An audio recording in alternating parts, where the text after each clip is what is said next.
எங்களை நேசிக்கிற நல்ல தகப்பனே, இந்த அருமையான மாலை வேளைக்காக உமக்கு கொடாக்கூடி நன்றி செலுத்துகிறோம் ராஜா. அப்பா, இந்த நாளின் ஜூம் இணைப்புல கொஞ்ச நேரம் அவரோடு என்ற நிகழ்ச்சியில ஆண்டவரே நீர் எங்களை கூட்டி சேர்த்த தயவுக்காக நன்றி செலுத்துகிறோம். இணைப்புல இருக்கிற ஒவ்வொருத்தரையும் உடைய கரத்துல ஒப்புக் கொடுக்கிறோம். எங்கள் ஆவி, ஆத்துமா, சரீரங்களை, எங்களுடைய எல்லா சுற்றுப்புறங்களையும் ஆண்டவரே உம்முடைய ஆளுகைக்குள்ள ஒப்புக் கொடுக்கிறோம். கர்த்தர் நீங்க இந்த ப்ரோக்ராம நேர்த்தியா நடத்தி தாங்கப்பா. ஆரம்பம் முதல் முடிவு வரைக்கும் உம்முடைய பிரசன்னம், உம்முடைய வார்த்தை, உம்முடைய ரேமா வேர்ட் எங்க வாழ்க்கையில வெளிப்பட வேண்டுமாய் ஜெபிக்கிறோம் ராஜா. ஆண்டவரே, யோசேப்பின் வாழ்க்கையின் மூலமாக நாங்கள் கற்றுக்கொள்ள வேண்டிய காரியங்களை இந்த நாள்ல எங்களுக்கு கற்பித்து தாங்க ஆண்டவரே. எங்களோடு கூட இருங்க. அண்ணனை மறைத்து உம்முடைய வார்த்தையை வெளிப்படுத்துங்க. ஆசீர்வதிங்க, பொறுப்படுத்திக்கோங்க. இயேசு கிறிஸ்துவின் நாமத்தினால கேட்கிறோம் ஜீவனுள்ள நல்ல பிதாவே, ஆமென். ஆமென், ஆமென். அன்பானவர்களே, மறுபடியுமான நம்முடைய ஜூம் கொடுகைக்கு அன்பான சகோதர சகோதரிகள் உங்கள் யாவரையும் ஆண்டவருடைய நாமத்திலே நான் வாழ்த்தி வரவேற்கிறேன். மறுபடி ஒவ்வொரு மாதமும் நாம் கூட தேவன் தந்த பெரிய கிருபைக்காக நான் நன்றி சொல்கிறேன். இந்த வாரம் ஒருவேளை இருக்க முடியாதபடி சில சோதனைகள் இருந்தது. ஆனால் அதை தாண்டி கர்த்தர் உங்கள் யாவரையும் சந்திக்க அடியேனுக்கு ஒரு பெரிய கிருபை கொடுத்தார். அதற்காக அவருக்கு நான் நன்றி சொல்கிறேன்.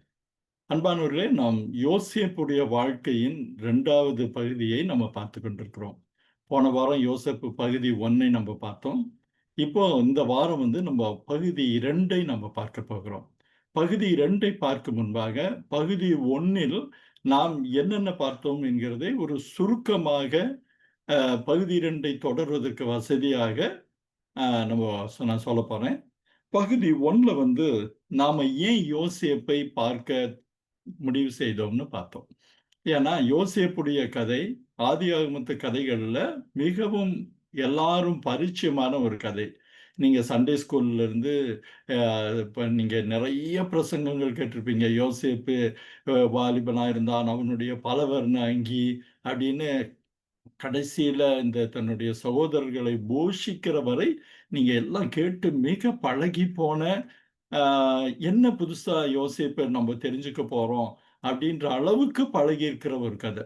ஆனா நம்ம யோசேப்பை பற்றி வேறு கோணத்துல வேறு வித பரிமாணங்கள்ல நம்ம பார்க்கறதுனாலதான் இந்த யோசேப்பை நம்ம தெரிஞ்செடுத்தோம்.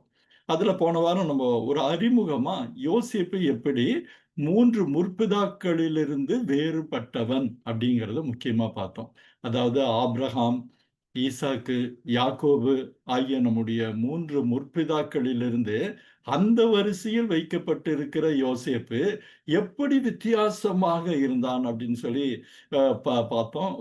அதை பத்தி நம்ம பார்த்தோம். குறிப்பா என்னன்னு கேட்டா ஆபிரகாமை விடவும் அதிகமாக 37வது அதிகாரத்திலிருந்து 50வது அதிகாரம் வரை யோசேப்பை பற்றின வாழ்க்கை இருக்குது. யோசேப்பை பற்றின கதைகள், யோசேப்பை பற்றின வர்ணனை, விவரணை என்றெல்லாம் சொல்லலாம்.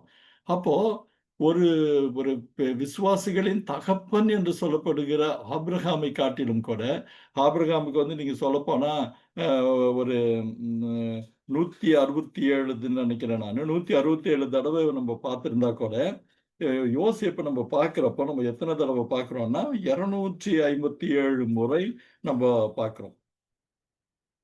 நீங்க ஆபிரகாம 165 தடவை பார்த்தோம்.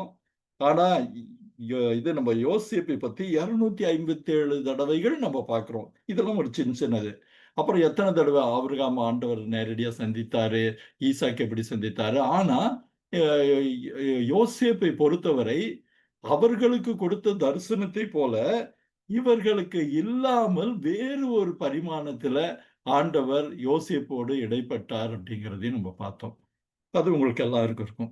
இனி யோசேப்புடைய வாழ்க்கையை நம்ம பார்க்கிறப்போ பல விஷயங்களை நம்ம கவனத்தில் வைத்துக்கணும்னு சொல்லி பார்த்தோம். ஒண்ணு என்னன்னா, யோசேப்பு யாக்கோபுக்கு 11வது பையன். அந்த பெண்ணை மறந்துருக்கேன், தீனாள் கணக்கு வச்சு நான் சொல்ல. 11வது பையன். இதுக்கப்புறம் பெஞ்சமின் ஒரு ஆள் தான் இருக்கிறாரு. அப்போ இன்னும் ஒரு குறிப்பு பார்த்தோம்னா 90 வயதில் பிறந்த மகன். இன்னொரு புது பரிமாணம் என்னன்னு கேட்டீங்கன்னா, யாக்கோபுக்கு மிகவும் பிரியமான ராகேலுடைய முதல் மகன். ராகேலின் அழகான ஆச்சரியமான முகசாயல் யோசேப்பின் மேலும் இருந்ததுங்கிறதுக்கு ஒரு அடையாளம் என்னன்னா, யாக்கோபு மற்ற எல்லாரை விட யோசேப்பின் மேல ஒரு பிரியமும் விருப்பமும் வைத்திருந்தான். எந்த அளவு விருப்பம் வைத்திருந்தான்னா, மற்ற சகோதரர்கள் எல்லாம் மந்தைகள் உங்களுக்கு தெரியும். அந்த குடும்பத்துடைய தொழில் வந்து மந்தையை மேய்க்கிற தொழில். அவர்கள் எல்லாம் மந்தையை மேய்க்க பல இடங்களுக்கும் போனப்ப கூட யோசேப்பை கூட தன்னோடையே வைத்திருந்தான். எவ்வளவு நாள்? 1 நாள் 2 நாள் இல்ல. கொஞ்சம் குறைய 17 வருஷங்கள் அவனோடு கூட இருந்ததை நம்ம பார்க்கிறோம். நீங்க 17 வருஷங்கள் இருந்தப்போ இன்னொரு காரியமும் நம்ம பார்க்கலாம். மற்றவர்களுக்கு இல்லாத மற்ற சகோதரர்களை பத்தி நம்ம எல்லாம் கேள்விப்பட்டிருக்கோம். அவர்களுக்கும் ஆண்டவருக்குமான உறவு அப்படி பெரிதா சொல்லிக் கொள்ளும்படியா இல்லைன்னு தான் நமக்கு வேதத்திலே பார்க்கிறோம். ஒருவேளை ஆண்டவரை தெரிந்திருந்தார்கள், அறிந்திருந்தார்கள், பயந்திருந்தார்கள் என்பது உண்மைதான். ஆனால் ஆண்டவரோடு கூடிய நெருக்கமான உறவு மற்ற சகோதரர்களுக்கு இருந்ததா அப்படின்னா அது வந்து ஒரு பெரிய கேள்விக்குறி. ஆனா யோசேப்பு தன் தகப்பனாகிய யாக்கோபோடு இருக்கும்போது அவரின் அனுபவங்களை தன் தகப்பனிடம் கேட்டு கேட்டு தெரிந்து அவனுக்கும் யெகோவாவாகிய தேவனுக்குமான உறவு மிக அழகாக செறிவூட்டப்பட்டிருந்ததுன்னு சொல்லலாம். செறிவூட்டப்பட்டு என்ரிச்டுன்னு ஆங்கிலத்தில் ஒரு அழகான வார்த்தை உண்டு. ஏன்னா யாக்கோபு தன்னுடைய பெத்தேல் அனுபவங்கள்ல இருந்து, மக்னாயிம் அனுபவங்கள்ல இருந்து, பானியேல் அனுபவங்கள்ல இருந்து நம்ம யோசேப்போடு பகிர்ந்து கொண்டிருக்கக்கூடும். தேவன் எவ்வளவு அற்புதமானவர், எவ்வளவு ஆச்சரியமானவர் அப்படின்னு. ஒரு வேத பண்டிதர் இப்படியா சொல்றாரு, இந்த முற்பிதாக்கள் எல்லாருமே சொல்லப்போனா ஒரு வகையில academy of Shem and Heber அப்படின்ட்டு ஒரு புரிதலுக்காக சொல்லுவாங்க. ஏன்னா ஆபிரகாம் காலத்திலும் சரி, ஈசாக்கு காலத்திலும் சரி, யாக்கோபின் காலத்திலும் சரி, நோவாவின் குமாரனாகிய ஷேம் உயிரோடு இருந்தாருங்கிறது ஒரு ஆச்சரியமான உண்மை. இது வந்து இந்த விஷயம் நமக்கு வந்து பல நேரங்கள்ல ஜீர்ணிக்க முடியறதில்ல. இல்ல ஒருவேளை அதை பற்றி நாம் தெரியாம இருக்கிறோம். ஆனா சேமுடைய வாழ்க்கையை நீங்க பார்த்தீங்கன்னா, அவர் ஒரு நீண்ட காலம் வாழ்ந்தார். அவரிடம் போய் ஆபிரகாம் தன்னுடைய இளமை காலத்துல கழித்தார். ஈசாக்கு வந்து இந்த அக்கீடா அனுபவத்துக்கு பிறகு சேம் கிட்ட போறாரு. ரெபேக்காள் தன் வயிற்றில் இருந்த குழந்தைகள் பற்றி பிரச்சனை வர்றப்போ ஷேம் கிட்ட போறாங்க. போய் அந்த குழந்தை என்னன்னு அவரும் ஒரு வார்த்தை சொல்றாரு. கர்த்தருடைய வார்த்தைன்னு சொல்லி வேதத்துல அதை நம்ம பார்க்கிறோம். இளையவன் மூத்தவனை மேல் அதிகாரம் உள்ளவனா இருப்பான் அப்படின்ட்டுலாம் சொல்லக்கூடிய காரியங்களை பார்க்கிறோம். யாக்கோபும் கூட இந்த சேமிடம் சில காரியங்களை கற்றுக்கொண்டான்னு சொல்லி நமக்கு ஏற்கனவே சொன்ன மாதிரி மிட்ரேசிம்ல நம்ம மிட்ராஷ்ன்னு சொல்றோம் இல்லையா? அந்த தகவல்கள் நமக்கு கிடைக்குது. குறிப்பா சொல்லப்போனா சபாட் ஓஆர்ஜில நீங்க பார்த்தீங்கன்னா, இந்த ஆதி நாட்களின் யூதர்களின் வாழ்க்கை வரலாறு பற்றி சொல்லக்கூடிய ஒரு வெப்சைட்ல இவரும் அவர்கிட்ட கற்றுக்கொண்டான்னு இருக்கு. அப்போ தேவனை பற்றி சொன்ன எல்லா காரியங்களையும் யோசேப்பு தன் தகப்பனிடத்தில் கற்றுக்கொண்டிருந்ததுடைய விளைவு என்னன்னு கேட்டீங்கன்னா, அவனுக்கும் தேவனுக்குமான உறவு மிக அழகான வகையில வலுப்பட்டிருந்தது. அவன் தேவனை முழுமையாக நம்பினதை அவனுடைய பிற்கால வாழ்க்கை சொல்லுது. அது மாத்திரம் இல்ல, நீங்க யோசேப்பை நீங்க பார்த்தீங்கன்னா, ம் ஆ யாக்கோபு தன் மகனை மிகவும் நேசித்ததோட ஒரு அடையாளம் என்னன்னு கேட்டீங்கன்னா, பல வர்ண அங்கியை அவனுக்கு கொடுத்திருந்தார். நீங்க இப்போ சண்டே ஸ்கூல்லயும் சரி, மற்ற யோசேப்பத்திலும் சரி, இந்த பலவர்ண அங்கிங்கிறது நமக்கு இப்ப எல்லாருக்கும் தெரிஞ்ச ஒரு காரியம். இந்த அங்கி எதற்கான ஒரு அடையாளம்னு கேட்டீங்கன்னா, ஒருவேளை பின்னாடி அவனுக்கு சேஸ்திரபுத்திர பாகத்தை கொடுக்கப் போவதற்கான ஒரு அடையாளமாவும் இருக்கலாம். ஆனா அதுக்கு முன்னாடி அவர்கள் மந்தை மேய்ப்பர்களுக்குரிய ஆடைகள் அணிந்திருக்கிறப்போ, அதுல பெருசும் வித்தியாசப்பட்டு, இவன் வந்து ஒரு பிரபுக்களும், ராஜாக்களும் அணிகிற ஆடைன்னு இல்ல, அது ஒரு அங்கின்னு நம்ம சொல்லலாம். அந்த இது ஸ்கிரீன்ல கூட பார்க்கிறீங்க. அன்பினால் தகப்பனின் அதிகமான அன்பினால் இளவரசர்கள் அணியும் அங்கியை யாக்கோபு யோசேப்புக்கு கொடுக்கிறார். இதை நம்ம ஞாபகத்துல வச்சுக்கிறது நல்லது. இதுடைய இன்னொரு விளைவு என்னன்னு நீங்க பார்த்தீங்கன்னா, ஒரு மகனிடத்தில் அதீத பிரியம். சொல்லப்போனா நம்ம நம்ம புரிதலுக்காக சொன்னா, அவன் மேல உயிரையே வச்சிருந்தாருன்னு நம்ம நம்ம சொல் வழக்குப்படி நம்ம சொல்லலாம். வச்சிருந்ததுடைய விளைவு என்னன்னா, மற்ற சகோதரர்களுக்கும் அவனுக்குமான ஒரு பகைமை. அவனை வெறுக்க ஆரம்பிச்சாங்க. இது வந்து எல்லா குடும்பத்துங்களும் இருக்கக்கூடிய ஒரு காரியம்தான். ஏன்னா, நீங்க பல இடங்கள்ல பார்க்கலாம். ஒரு பிள்ளைக்கு செல்லம் கொடுக்கிறப்போ, செல்லம் கொடுக்கப்படாத பிள்ளை அ அந்த பிள்ளை மேல பொறாமையும், பகையும் கொடுக்கிற காரணங்கள். இங்க கூட பார்க்கிறீங்க, சகோதரரால் யோசேப்பு பகைக்கப்பட காரணங்கள்னு. அப்போ அந்த செல்லம் மாத்திரம் இல்ல, இந்த அ யோசேப்பு கனவுகளை காண்கிறவனா இருக்குமாம். அது இல்லாம நீங்க பார்த்தீங்கன்னா, நீங்க இதுல வந்து சொப்பனங்கள், சொப்பனங்கள்னா கனவுகள்ன்னு இருக்கும். நம்ம பைபிள்ல கனவ வந்து பல இடங்கள்ல சொப்பனங்கள்ன்னு சொல்லுது. அப்புறம் அது இல்லாம, இவன் சின்ன பையனா இருக்கும்போதே, அவர்கள் போய் ஏதாவது தப்பு செஞ்சா, அவர்களுடைய தவறுகளை துன்மார்க்கம்ங்கிறது ஒரு பெரிய வார்த்தை தான். ஒருவேளை அவர்கள் அப்படி ஒரு மோசமான தவறுகளை செய்யும்போது, அதை அவ்வப்போது தன் தகப்பனுக்கு சொல்லி வந்தான். தன் தகப்பனிடத்துல அது சொல்லி வந்தது வந்து கோல் குத்துறது என்ற அர்த்தத்துல இல்ல. அந்த உண்மை தகவல்களை சொல்லி, தகப்பன் அவர்களை திருத்த வேண்டும் என்கிற ஒரு காரணத்துக்காக கூட இருக்கலாம். இத நீங்க தெளிவா புரிஞ்சுக்கிறது நல்லது. யோசேப்புக்கு தன் சகோதரர்கள் மேல் எந்தவித பகைமையும் இல்லாதபோது, அவர்கள் யோசேப்பின் மேல் ஒரு பகைமை உணர்வோடு இருந்தார்கள். இந்த இடத்துல தான் அவன் வந்து 2 கனவுகளை சொல்றான். நமக்கு வேதாகமத்துல அவனுடைய 2 கனவுகள பத்தி முக்கியமா சொல்றாங்க. ஏன்னா, அந்த 2 கனவுகள் அந்த சகோதரர்களுடைய கோபத்தை வெளிப்படுத்துற வார்த்தைகளை நமக்கு வேதாகமத்துல பார்க்கிறோம். முதல் கனவு உங்களுக்கு வந்து 7 அரிகள் அப்படின்னு நம்ம பார்க்கிறோம். 7 இருந்தது. ஆனா அது வந்து என்னுடைய அரிக்கட்டு மாத்திரம் இருக்கிறப்போ, மற்றதெல்லாம் இதா இருந்தது அப்படின்னு பார்க்கிறோம். அப்போ உடனே அவர்கள் வந்து கோவப்பட்டு ஒரு வார்த்தை சொல்றதை கூட நம்ம 37வது அதிகாரத்துல நம்ம பார்ப்போம். அந்த வசனத்தை கூட ஒரு தடவ பார்த்தா அ அவர்களுடைய காரியம் வந்து புரிய ஆரம்பிக்கும். என்னன்னா, அவன் சகோதரர் 37:8ல பார்த்தா, "நீ எங்கள் மேல் துரைத்தனம் பண்ணுவாயோ! நீ எங்களை ஆளப் போகிறாயோ!" என்று சொல்லி, அவன் சொப்பனங்களின் நிமித்தமும், அவன் வார்த்தைகளின் நிமித்தமும் இன்னும் அவனை பகைத்தார்கள். முதல் கனவு எப்படி? ஒருவேளை இவன் 2 கனவு தான் சொல்லியிருக்கானான்னு கேட்டா, இல்ல அவன் கனவு காண்கிறவனாக இருந்தான். அந்த கனவு காண்கிற ஒரு பாதி ஒருவேளை யாக்கோபிடமிருந்து வந்திருக்கலாம். யாக்கோபு அவனுடைய சிறிய வயதிலேயே அ அ யோசேப்பு தன்னுடைய சிறிய வயதிலேயே தன் தகப்பனின் பெத்தேல் கனவை கேட்டதுடைய ஒரு இம்ப்ரஷனா கூட, ஒரு பாதிப்பா கூட இருக்கலாம்னு நம்ம சொல்லலாம். அவன் 2வது கனவு ஒண்ணு சொல்றான். அந்த கனவுல பார்த்தா சூரியனும், சந்திரனும், 11 நட்சத்திரங்களும் தன்னை வணங்குனத பத்தி சொல்றப்போ, அந்த சகோதரர்களுக்கு இன்னும் பெரிய கோபம் வருது. அந்த கோவம் வந்தது மாத்திரம் இல்ல, அவங்க வந்து அவங்க யாக்கோபுக்கே அது வந்து ஒரு நெருடலா, ஒரு உறுத்தலா இருந்து, யோசேப்பு கிட்ட சொல்றான்.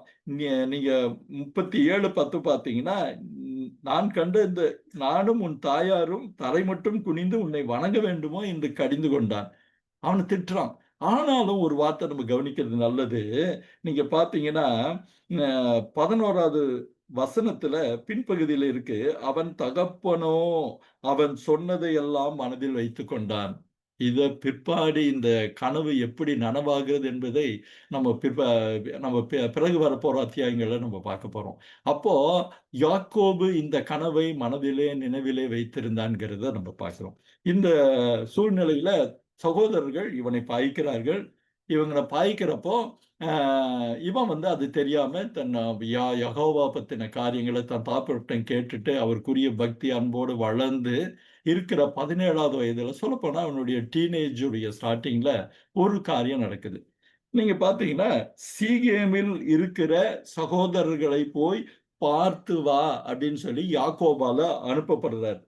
நீங்க பார்த்தீங்கன்னா, அந்த இடத்துல கூட அவனுடைய கீழ்ப்படிதலையும், அவனுடைய தகப்பன் மேல் கொண்டிருந்த அந்த அதீத அவர்கள் உறவின் நெருக்கத்தையும் 2 வரியில நம்ம வேதத்துல பார்க்கிறோம். என்ன ய என்னன்னா 13வது வசனத்துல பிற்பகுதியில பார்த்தீங்கன்னா, "உன்னை அவர்களிடத்தில் அனுப்பப் போகிறேன், வா" என்றான். அவன், "இதோ போகிறேன்" என்றான். இந்த வார்த்தை ஒரு பெரிய ஆச்சரியம் பாருங்க. ஏன்னா, இவன் இத்தன நாள் அ தன் தகப்பன் கூடயே இருந்தான். சீகேம் என்கிற இடம் வந்து அவர்கள் இருந்த இடத்தை தள்ளி சற்று தூர இருந்த ஒரு இடம். அந்த இடத்திற்கு முதல் தடவையா ஒருவேள அதிகம் பரிச்சயம் இல்லாத இந்த இடத்துக்கு அவன் வழி கேட்டுட்டு போறதெல்லாம் கூட அடுத்த வசனங்கள்ல பார்க்கிறோம். போறான். ஆனா, அவன் தகப்பன் சொன்ன மாத்திரத்துல உடனடியா கீழ்ப்படுகிற யோசேப்புடைய கீழ்ப்படிதல் ஒரு பெரிய விஷயம். போறான். ஆனா அந்த சீகேமுக்கு ஏன் போய் பார்க்க சொல்றாங்கிறப்போ அதுக்கு ஒரு காரணம் உண்டு. நம்ம 34 அதிகாரத்துல சீகேமில் நடந்த கசப்பான அனுபவங்கள் ஒருவேளை யாக்கோபுக்கு ஞாபகம் இருக்கிறப்போ, அப்போ நடந்த மாதிரியான குழப்பங்கள் எதுவும் இருக்கக்கூடாதுங்கிறதுனால, நீ போய் என்ன இருக்குதுன்னு சொல்லி எனக்கு பார்த்து கொண்டு வான்னு சொல்லி அவனை பார்க்க அவன் அனுப்புகிறான்.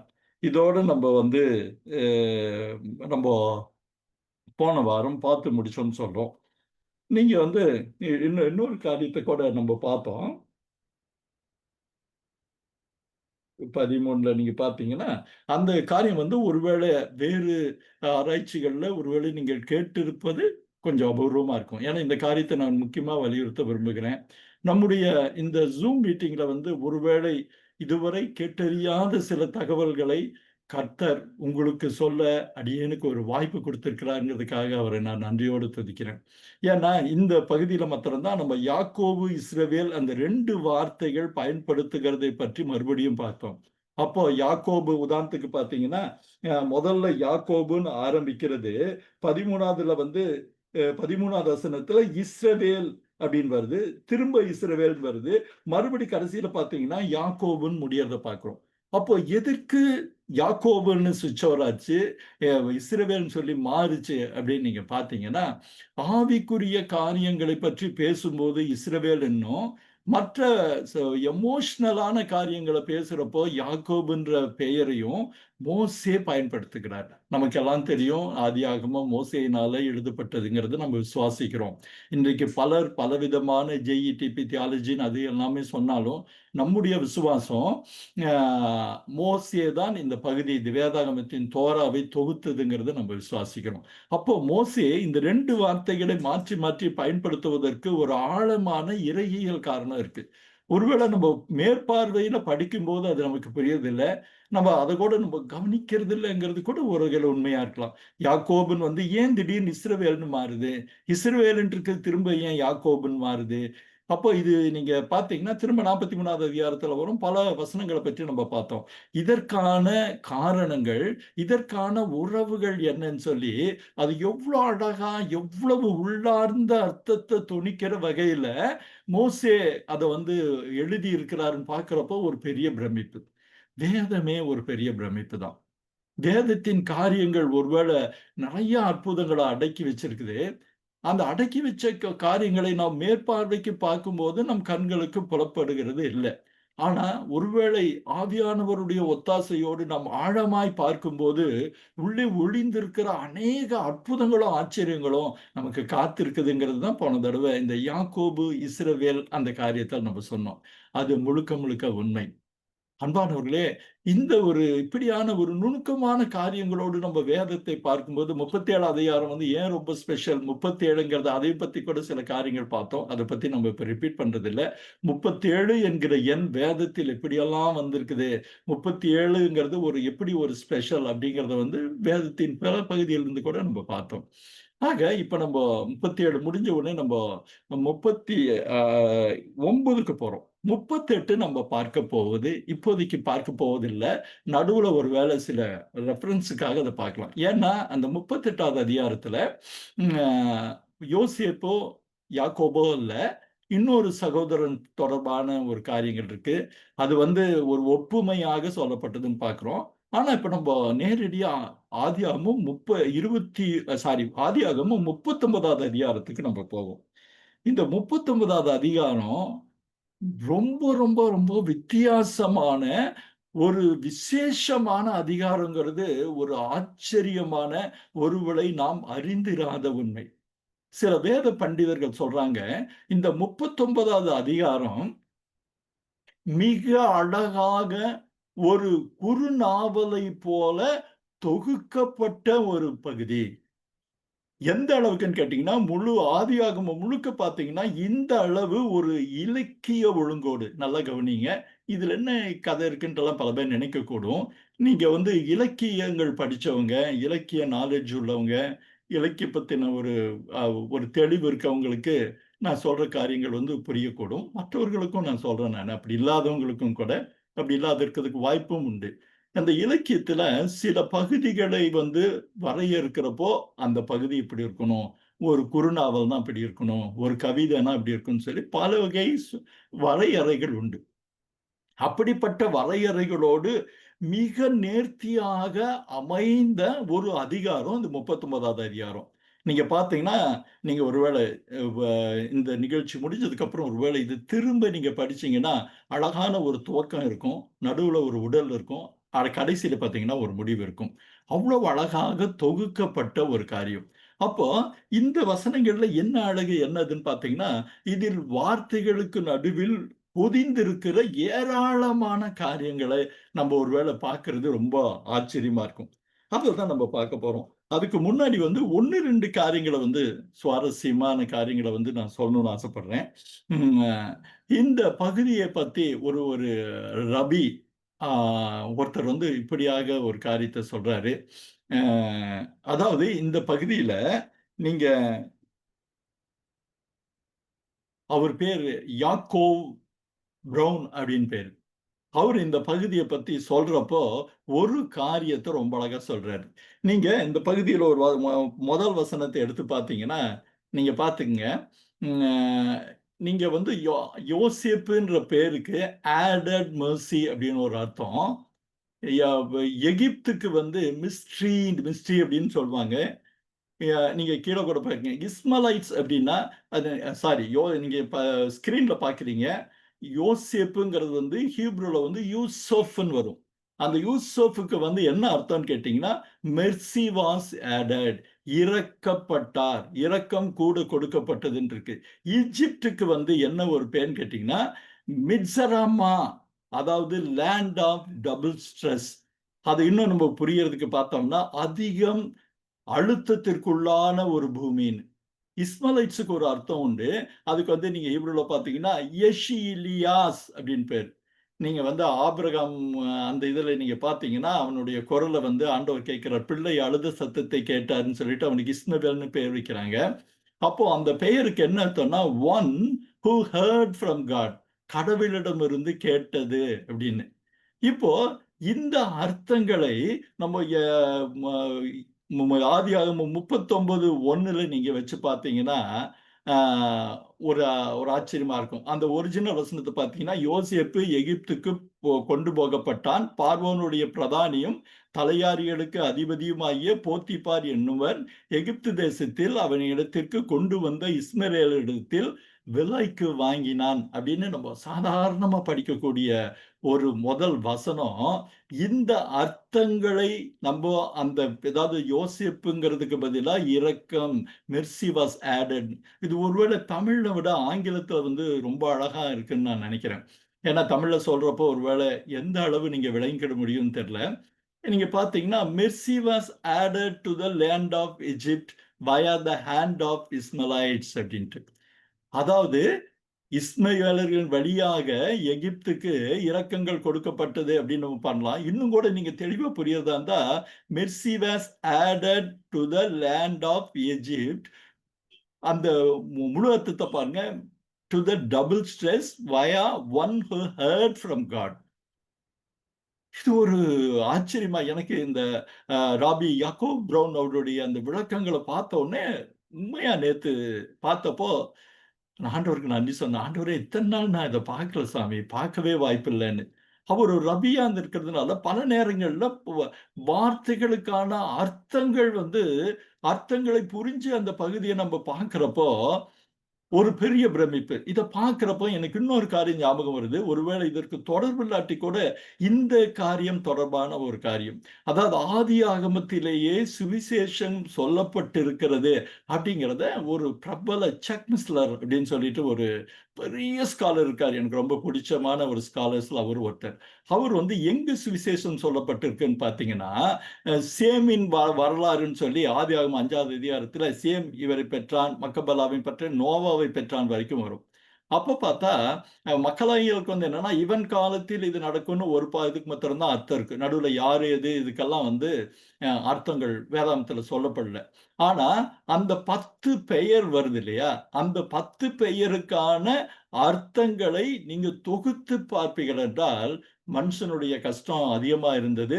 அதை போக்க ஒருவர் மரித்துன்னு சொல்லிட்டு எப்படி மெஸ்ஸியா வருவார் என்பதற்கான செய்தி அவர்கள் பெயர்களை தொகுத்ததினால் வருகிற ஒரு காரியம் நம்ம பார்க்கிறோம்.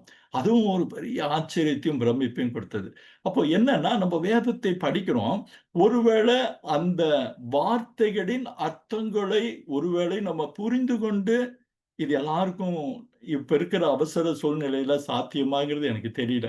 ஒருவேளை உங்களில் ஒரு சிலருக்கு ஒரு அதீத ஆண்டவருடைய வசனத்த இன்னும் தெரியணும் தெரியணுன்ற தாகம் இருக்கிறப்போ, இப்படியான கட்டுரைகள், இப்படியான விளக்கங்கள பார்க்கிறப்போ, ஒரு பெரிய பிரமிப்பு ஏற்படுது. ஆண்டவருடைய வார்த்தை சாதாரண புத்தகத்தை போல அல்ல. இது ஒரு மத ரீதியான புத்தகம் அல்ல.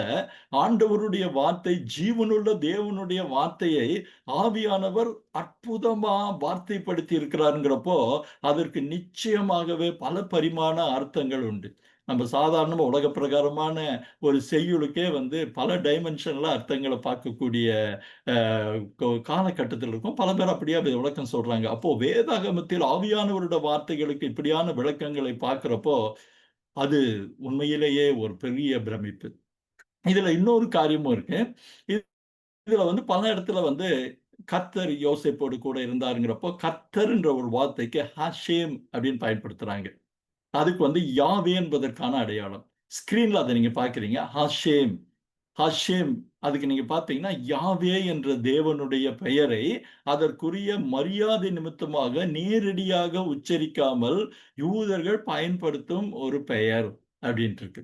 அப்போ நீங்க பார்த்தீங்கன்னா, இந்த 39வது அதிகாரத்துல 8 தடவை இந்த ஆஷேம் அல்லது சில பதிப்புல யாவே என்ற வார்த்தை பயன்படுத்தப்பட்டிருக்கு. இது ஒரு பெரிய ஆச்சரியம் பாருங்க. இதுவும் இன்னொரு ஆராய்ச்சியாளர், இன்னொரு கட்டுரையாளர் வச்சிருந்தாரு.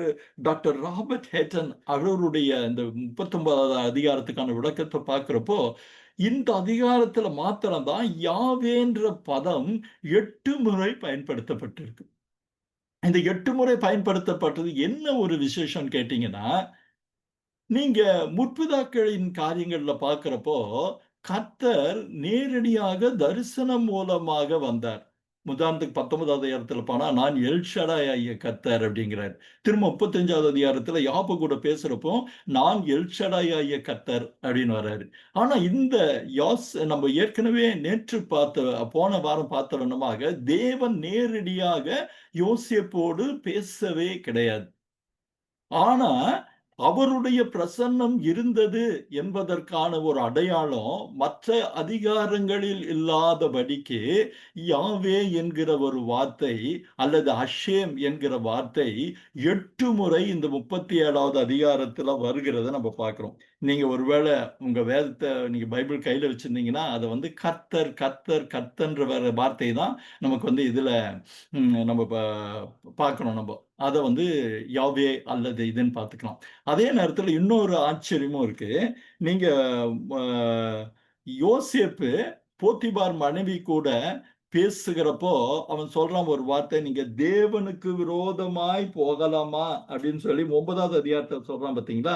அந்த இடத்துல என்ன வார்த்தையை பயன்படுத்தி இருக்காங்கன்னு கேட்டீங்கன்னா, அந்த இடத்துல ஏலோஹிம் தேவனுக்கு பதிலா ஏலோஹிம்ன்ற ஒரு வார்த்தை பயன்படுத்துறாங்க. இதை ஒரு முன்குறிப்புக்காக சொல்றேன். ஏன் ஏலோஹிம் என்ற வார்த்தையை பயன்படுத்துறாங்கன்னு கேட்டா, ஏலோஹிம் என்பது கடவுள் என்பதற்கான இது.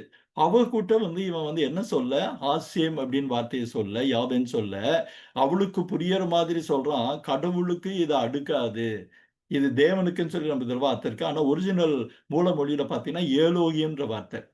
இப்படியான யூத பெயர்களின் அர்த்தங்களை நாம் தெரிந்து வேதாகமத்தை படிக்கும்போது இன்னும் ஒரு பிரமிப்பு, இன்னும் ஒரு ஆச்சரியம் வரும். பல நேரங்கள்ல இந்த எபிரேய மொழியில படிப்பதோட ஒரு ஆச்சரியம் என்னன்னு கேட்டீங்கன்னா, அதை தெரிந்து கொண்டு படிக்கிறதோட ஒரு ஆச்சரியம் என்னன்னா, வேதாகமத்தை புதிய பரிமாணங்களில் புரிந்து கொள்ளுகிற ஒரு பிரமிப்பு உங்களுக்கு நிச்சயம் உண்டு. நீங்க ஒருவேளை அந்த மூல மொழியில பார்த்தீங்கன்னா, அந்த யெகோவா விட்னஸ் என்று சொல்லப்படுகிற மக்கள், அவர்களுடைய வாதங்கள் எவ்வளவு பலவீனமானதுங்கிறது கூட நீங்க அதுல புரிஞ்சுக்கலாம். எப்படி அவர் திரியேக தேவனாக இருந்தார், திரியேக கர்த்தராய் இருந்தார் அப்படிங்கிறதெல்லாம். சரி, அது இப்போது நமக்கு அத பத்தி நம்ம அதிகமா பேச போறதில்ல. அப்ப என்னன்னா 8 முறை ஹாஸ்யம் அல்லது யாவேன்ற வார்த்தை 39வது அதிகாரத்துல வருது. அதுல 4 தடவை அவர் பயன்படுத்தப்படுறப்ப என்னன்னா, கர்த்தர் யோசேப்போடு கூட இருந்தார். கர்த்தர் யோசேப்போடு கூட இருந்தார்ன்ற வார்த்தை முதல் ஆரம்பத்துல 2, 3ல பார்க்கிறோம். பிறகு அந்த அதிகாரத்தோட கடைசியிலையும் நம்ம பார்க்கிறோம். இந்த அதிகாரத்து கடைசியில பார்க்கிறப்போ, இன்னும் சில காரியங்கள் நம்ம புரிஞ்சுக்கிறது நல்லது. அன்பானவர்களே, நம்ம வசனத்துக்குள்ள போக முன்பு இந்த விளக்கங்களோட நம்ம போகிறப்போ, இந்த 39வது அதிகாரம் இன்னும் ஆழமா உங்களுக்கு புரிவதற்கான ஒரு வாய்ப்புங்கிறதுனால தான் இவ்வளவு விலாவாரியா சொல்லிட்டு இருக்கேன். இப்ப நீங்க பார்த்தீங்கன்னா, யோசேப்பு எகிப்துக்கு கொண்டு போகப்பட்டான். பார்வோனுடைய பிரதானியும் தலையாரிகளுக்கு அதிபதியுமாகிய போத்திபார் என்னும் எகிப்து தேசத்தான் அவனை கொண்டு வந்த இஸ்மவேலரிடத்தில் விலைக்கு வாங்கினான். இந்த காரியத்துக்கும் 2வது வசனத்திற்கும் நடுவுல ஒரு பெரிய கால இடைவெளி இருந்திருக்க வேண்டும். இதுக்கு முன்னாடி இன்னும் நம்ம சுலபமாக்கலாம். இப்ப கூட ஸ்கிரீன்ல போட்டாங்க. அவன் பார்வோனோடு, அதாவது அவன் எகிப்துக்கு வந்தபோது அவனுடைய வயது 17. பார்வோன் முன்பாக கொண்டு போய் நிறுத்தும் போது அவனுடைய வயது 30. அப்போ அவன் சிறையில் இருந்த வருஷங்கள் நீங்க வேதாகமத்துல நீங்க பார்த்தீங்கன்னா 40வது அதிகாரத்துல 2 வருஷங்கள் அப்படின்னு பார்க்கிறோம். 2 வருஷங்கள். அப்போ சொல்லப்போனா ஒரு 11 வருஷங்கள் நீங்க அந்த ஸ்கிரீன்ல பாருங்க. 17வது வயதில் எகிப்திற்கு அடிமையாக விற்கப்படுகிறான். கர்த்தர் இந்த 2 வருடங்கள் சிறையில் இருந்தான்னா, நடுவுல 11 வருஷங்கள் இந்த போத்திபாருடைய வீட்டிலே வேலை செய்றான். இந்த போத்திபாரன் வீட்டுல வேலை செய்யறாங்கிறப்போ ஒரு விஷயத்த முதலாவதுல பார்க்கலாம். தலையாரிகளுக்கு அதிபதியும் போத்திபார் என்னும் எகிப்து தேசத்தான். எகிப்து தேசத்தான்ற ஒரு வார்த்தை என்ன ஒரு பல காரியங்களை நமக்கு உணர்த்தது. ஏன்னா இவன் போயிருக்கிற எகிப்து தேசத்துல அவர்களுக்கு எபிரேயர்களை பிடிக்காது. நீங்க ஒருவேளை நீங்க அந்த ஆதியாமத்தோட பிற்பகுதியில யோசேப்பு பெரிய பதவியில வந்தப்ப கூட யோசேப்பே இந்த ஒரு வார்த்தையை சொல்றதை பார்க்கும். எபிரேயர்களோடு உண்டு உணவு சாப்பிடுவது இவர்களுக்கு பிடிக்காதுன்னு சொல்லி 43ன்னு ஒரு வசனம் இருக்கு. அதை பத்தி பின்னாடி பார்க்க போறோம். அது பிடிக்காதுன்னு சொல்லுகிற காரியத்தை நம்ம பார்க்கிறோம். அப்போ இவன் முழுக்க முழுக்க ஒரு எபிரேய பின்னணியில் 17 வருஷங்கள் வளர்ந்தவன் முதல் தடவையாக வேற தேசத்துக்கு வேற இடத்துக்கு போகிறப்போ அவன் அந்த எகிப்திய மொழி, எகிப்திய கலாச்சாரம், எகிப்திய காரியங்களை அவன் வெகு விரைவாக கற்றுக்கொள்ளுகிறான். இது நீங்க தெளிவா புரிஞ்சுக்கணும். இந்த கலாச்சாரத்துக்கும் அந்த கலாச்சாரத்துக்கும் பெரிய இடைவெளி உண்டு. ஆனால் அந்த கலாச்சாரங்கள், அந்த மொழி பற்றின காரியங்கள் அவனுடைய ஆவிக்குரிய வாழ்க்கையை மாற்றவில்லை. அவன் எகிப்திய மொழியை ஹியரோகிராபிக்ஸின், அதாவது சித்திர எழுத்துக்களாலான எகிப்திய மொழியை கற்றுக்கொண்டான். அவன் அந்த பழக்க வழக்கங்களை கற்றுக்கொண்டான். பல காரியங்களை கற்றுக்கொண்டான். எகிப்து பாணியிலே செய்கிற காரியங்கள் எல்லாவற்றையும் அவன் கற்றுக்கொண்டான். கற்றுக்கொண்டு ஒரு சில வருஷங்களிலேயே அவன் போத்திபாரின் மனதை கவர்ந்த அடிமையாக மாறுகிறான். அப்போ அவன் அவ்வளவு சுலபமாக, அவ்வளவு ஆச்சரியமாக கற்றுக்கொள்கிறதுக்கு ஒரு முக்கியமான ஒரு காரணம் இருந்ததுங்கிறது தான் 2வது வசனத்தின் முதல் பகுதியில நம்ம பார்க்கிறோம். யெஷுவா அல்ல, யாவே அல்லது அஷேம் யோசேப்போடு இருந்தார். அவன் காரிய சித்தி உள்ளவனானான். அவன் எகிப்தியனாகிய தன் எஜமானுடைய வீட்டிலே இருந்தான். இது 2 காரியங்கள் சொல்லுது. ஒண்ணு அவன் ரொம்ப சீக்கிரம் பழகிட்டான். அந்த எகிப்திய ஒரு புது வீட்டுல, புது கலாச்சாரத்துல, புது சூழ்நிலையில போய் வேலை செய்யும் போது அந்த இடம் தொடர்பான அறிவையும் அந்த இடம் தொடர்பான ஞானத்தையும் பெற்றுக்கொள்கிறது, பேர் வாங்குறதுக்கு ரொம்ப முக்கியங்கிறது ஒரு காமன் லாஜிக், நமக்கு எல்லாம் தெரிஞ்ச காரியம். அவன் அவ்வளவு சீக்கிரமா அந்த எகிப்தியர்கள் மத்தியில அவன் பெயர் வாங்குவதற்கு, இல்ல ஒரு நல்ல பெயரை சம்பாதிக்கிறதுக்கு கர்த்தருடைய கிருபை அவனோடு கூட இருந்தது. நீங்க பாத்தீங்கன்னா இந்த 39வது அதிகாரத்துல 4 தடவை இந்த வார்த்தை வருதுன்னு முன்பாகவே சொன்னேன். மறுபடியும் அதை உங்களுக்கு நினைவுபடுத்துறேன். அப்போ கர்த்தரோட கிருபை இருக்கிறப்போ ஒரு பெரிய ஆச்சரியம் என்னன்னு கேட்டீங்கன்னா, அவன் மிகவும் கடினமா இருக்கிற காரியங்கள் எல்லாம் கற்றுக்கொண்டான். இது இந்த எகிப்திய சித்திரங்களை பார்க்கிறீங்க. இவங்களுக்கு வந்து சித்திர மொழி ஒண்ணு உண்டு. ஒரு அழகா ஹிப்ரோகிளிபிக்ஸ் அது பேர் எனக்கு சரியா இப்ப வரமாட்டேங்குது. அந்த மொழியை அவன் கற்றுக்கொண்டு அதை தேறி, ஏன்னா அந்த எல்லாத்துக்கூடயும் அவன் போத்திபார் வீட்டிலிருந்து எல்லா காரியங்களும் அவரிடம் ஒப்புவிக்கப்பட்டது என்று சொல்றப்போ 2 விஷயங்கள் நமக்கு தெளிவா புரிஞ்சுக்கணும். போத்திபார் அரண்மனையில மற்ற வேலைக்காரர்கள், மற்றவர்கள், அவன் தொடர்பான ஆட்கள் இருக்கிறப்போ அவர்களோடு அவன் என்ன பேச முடியாது? எபிரேய மொழியில் பேச முடியாது. ஏன்னா அவர்களுக்கு எபிரேயர்கள் என்ன ஒரு முன்முடிவு உண்டு, ஒரு வெறுப்பு உண்டு, ஒரு பிரிஜுடிஸ் உண்டு. அவர்களோடு கலக்க மாட்டார்கள், அவர்களோடு சரிசமமாக வைக்க மாட்டார்கள். ஒருவேளை இந்த அதிகாரத்திலே கூட நீங்க பார்த்தீங்கன்னா, யோசேப்பு மேல போத்திபாருடைய மனைவி குற்றம் சாட்டபோது, நீர் கொண்டு வந்த அந்த எபிரேயன், ஈவ்ரி அப்படின்னு சொல்லிட்டு மூலமொழியில அந்த வார்த்தை உண்டு. அப்படின்னு அதுவரை எபிரேயன் என்ற வார்த்தையை பயன்படுத்தாதவள் அப்பொழுது பயன்படுத்துறத நம்ம பார்க்கிறோம்.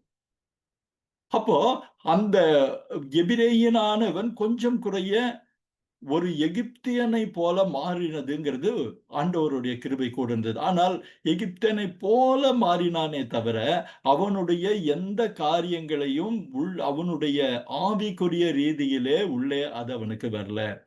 அவன் கர்த்தர் யோசேப்போடு கூட இருந்தார், யாவே யோசேப்போடு கூட இருந்தார், அஷேம் யோசேப்போடு கூட இருந்தார் சொல்லிட்டு அவன் காரிய சித்தி உள்ளவனானாங்க அப்படின்னு நம்ம வேதம் சொல்லுது. அது இல்லாம எகிப்தியன் அப்படிங்கிறப்போ இன்னொரு முக்கியமான ஒரு காரியத்தை டாக்டர் ராபர்ட் அப்படின்னு சொல்றாரு. ஏன்னா ஏன் இந்த கர்த்தர் யோசேப்போடு கூட இருந்தார்? 8 முறை கர்த்தர் வருகிறதுக்கு ஒரு காரியம் வந்து தெய்வீக பிரசன்னம் அவனோடு கூட இருந்ததற்கு ஒரு முக்கியமான காரணம் உண்டு. ஏனென்றால் எதிர்கால இஸ்ரவேலின் எதிர்காலம் யோசேப்பின் மூலமாக நிறைவேற வேண்டி இருந்தது. நல்லா கவனிங்க. ஆபிரகாமின் ஆபிரகாம் தேவனோடு ஆபிரகாம் செய்த உடன்படிக்கையில் அந்த உடன்படிக்கையை தேவன் நிறைவேற்றுவது யோசேப்பின் வழியாக தான் நிறைவேற வேண்டி இருந்தது. அப்போ அந்த நிறைவேறுகிற காலத்துல தேவன் யோசேப்போடு கூட இருந்தாருங்கிறது எவ்வளவு அழகா பொருந்தி போகுது பாருங்க. ரொம்ப அழகா பொருந்தி போகுது. இதுக்கு இன்னொரு பரிமாணத்தை நம்ம பார்க்கணும்னு கேட்டீங்கன்னா, இந்த 4 வார்த்தைகளும் கர்த்தர் யோசேப்போடு கூட இருந்தார். The Lord is God was with Joseph அப்படின்னு பல பதிப்புகள்ல பலவிதமா சொல்லியிருந்தாலும், அதற்கான இன்னொரு காரணம் என்னன்னா, அவன் அடிமையாக இருந்தபோது போத்திபார் அரண்மனையிலே விற்கப்பட்ட போது, நீங்க ஒண்ணு பண்ணி பாருங்க. ஒரு காரியத்தை நம்ம யோசனை பண்ணி பார்க்கிறது நல்லது. என்னன்னா, அவன் மிகுந்த கனவுகளோடு தன் தகப்பனோடு இருந்திருப்பான். ஆண்டவர் இப்படி சொல்லியிருக்காரு. நம்ம நம்ம இது ஒரு பெரிய நமக்கு ஒரு எதிர்காலத்தை ஆண்டவர் கொடுத்திருக்காரு. நம்முடைய சந்ததியை பெருக பண்ணுவாரு.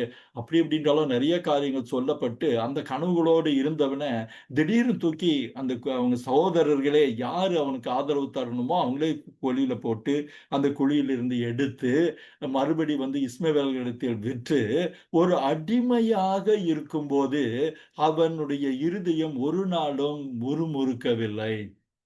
அவன் ஆண்டவருடைய சித்தத்திற்கு தன்னை ஒப்பு கொடுத்திருந்தான். இது ரொம்ப ரொம்ப அழகான ஒரு விஷயம் பாருங்க. ஏன்னா நமக்கு நாம் நன்றாய் இருக்கும் போதெல்லாம் வந்து கடவுளை பற்றிக் கொள்ளுதுங்கிறது ரொம்ப சுலபமான இயல்பான ஒரு விஷயம். ஆனால் நமக்கு பிரச்சனைகள் வேதனைகள்னு சொல்றப்போ இத்தனை நாள் நான் தொழுது கொண்டிருந்த கர்த்தர் எங்கேன்ற வார்த்தை தான் பெரும்பாலான மக்கள் மத்தியில இருக்கும். ஒருவேளை என் மேல குறையா, இல்ல என்னுடைய பக்தி மேல குறையா, நான் ஆண்டவர் கிட்ட இவ்வளவு விசுவாசம் வச்சிருந்தேனே, எனக்கு ஏன் இது நேரிட்டது அப்படின்னு சொல்றவங்க அதிகம். அது மனுஷனுடைய இயல்புன்னு கூட நம்ம எடுத்துக்க முடியும். ஆனா இந்த யோசேப்பு 17 வருஷத்துல அவன் வந்து ஒரு அடிமையாக விற்கப்படுகிறான். அதற்கு முன்னாடி அவங்க அப்பா சொன்ன தேவனுடைய காரியங்கள் என்னை ஏன் இந்த நிலையிலிருந்து விடுவிக்கலன்னு அவன் கேட்டதா நம்ம பார்க்கிறதே கிடையாது. மாறாக கர்த்தர் என்னை நடத்துகிறார் அப்படின்னு நம்பினான். அவர் ஒருவேளை நடத்துகிற பாதை அடிமைங்கிறப்போ ரத்தன கம்பள வரவேற்பு கிடைச்சிருக்காது. முதல்ல அடிமைங்கிறப்போ ரொம்ப கீழா தான் வச்சிருப்பாங்க. ஆனால் அந்த கீழான நிலைமைக்கு போத்திபாருடைய அரண்மனைக்கு போனாலுமே அவன் தேவனை பற்றின விசுவாசத்தை விட்டு விலகாதிருந்தான். உடனே கர்த்தர் அவனோடு கூட இருந்தார். அவன் காரியங்களை வாய்க்க பண்ணினார். நம்ம திரும்ப திரும்ப நம்ம பார்க்கிறோம். அதே மாதிரி இன்னொரு காரியத்தை பார்த்தீங்கன்னா, அந்த 11 வருஷத்துல கொஞ்சம் கொஞ்சமா அவன் பல காரியங்களை கற்றுக்கொண்டு அந்த எல்லாருடைய மனதை கவர்கிறான். நீங்க பார்த்தீங்கன்னா, அவன் சொல்லப்போனா அவன் 17 வயசுல இருந்து அவன் 28 வயசு வரைக்கும் போத்திபாரோட அரண்மனையில் இருக்கிறான்.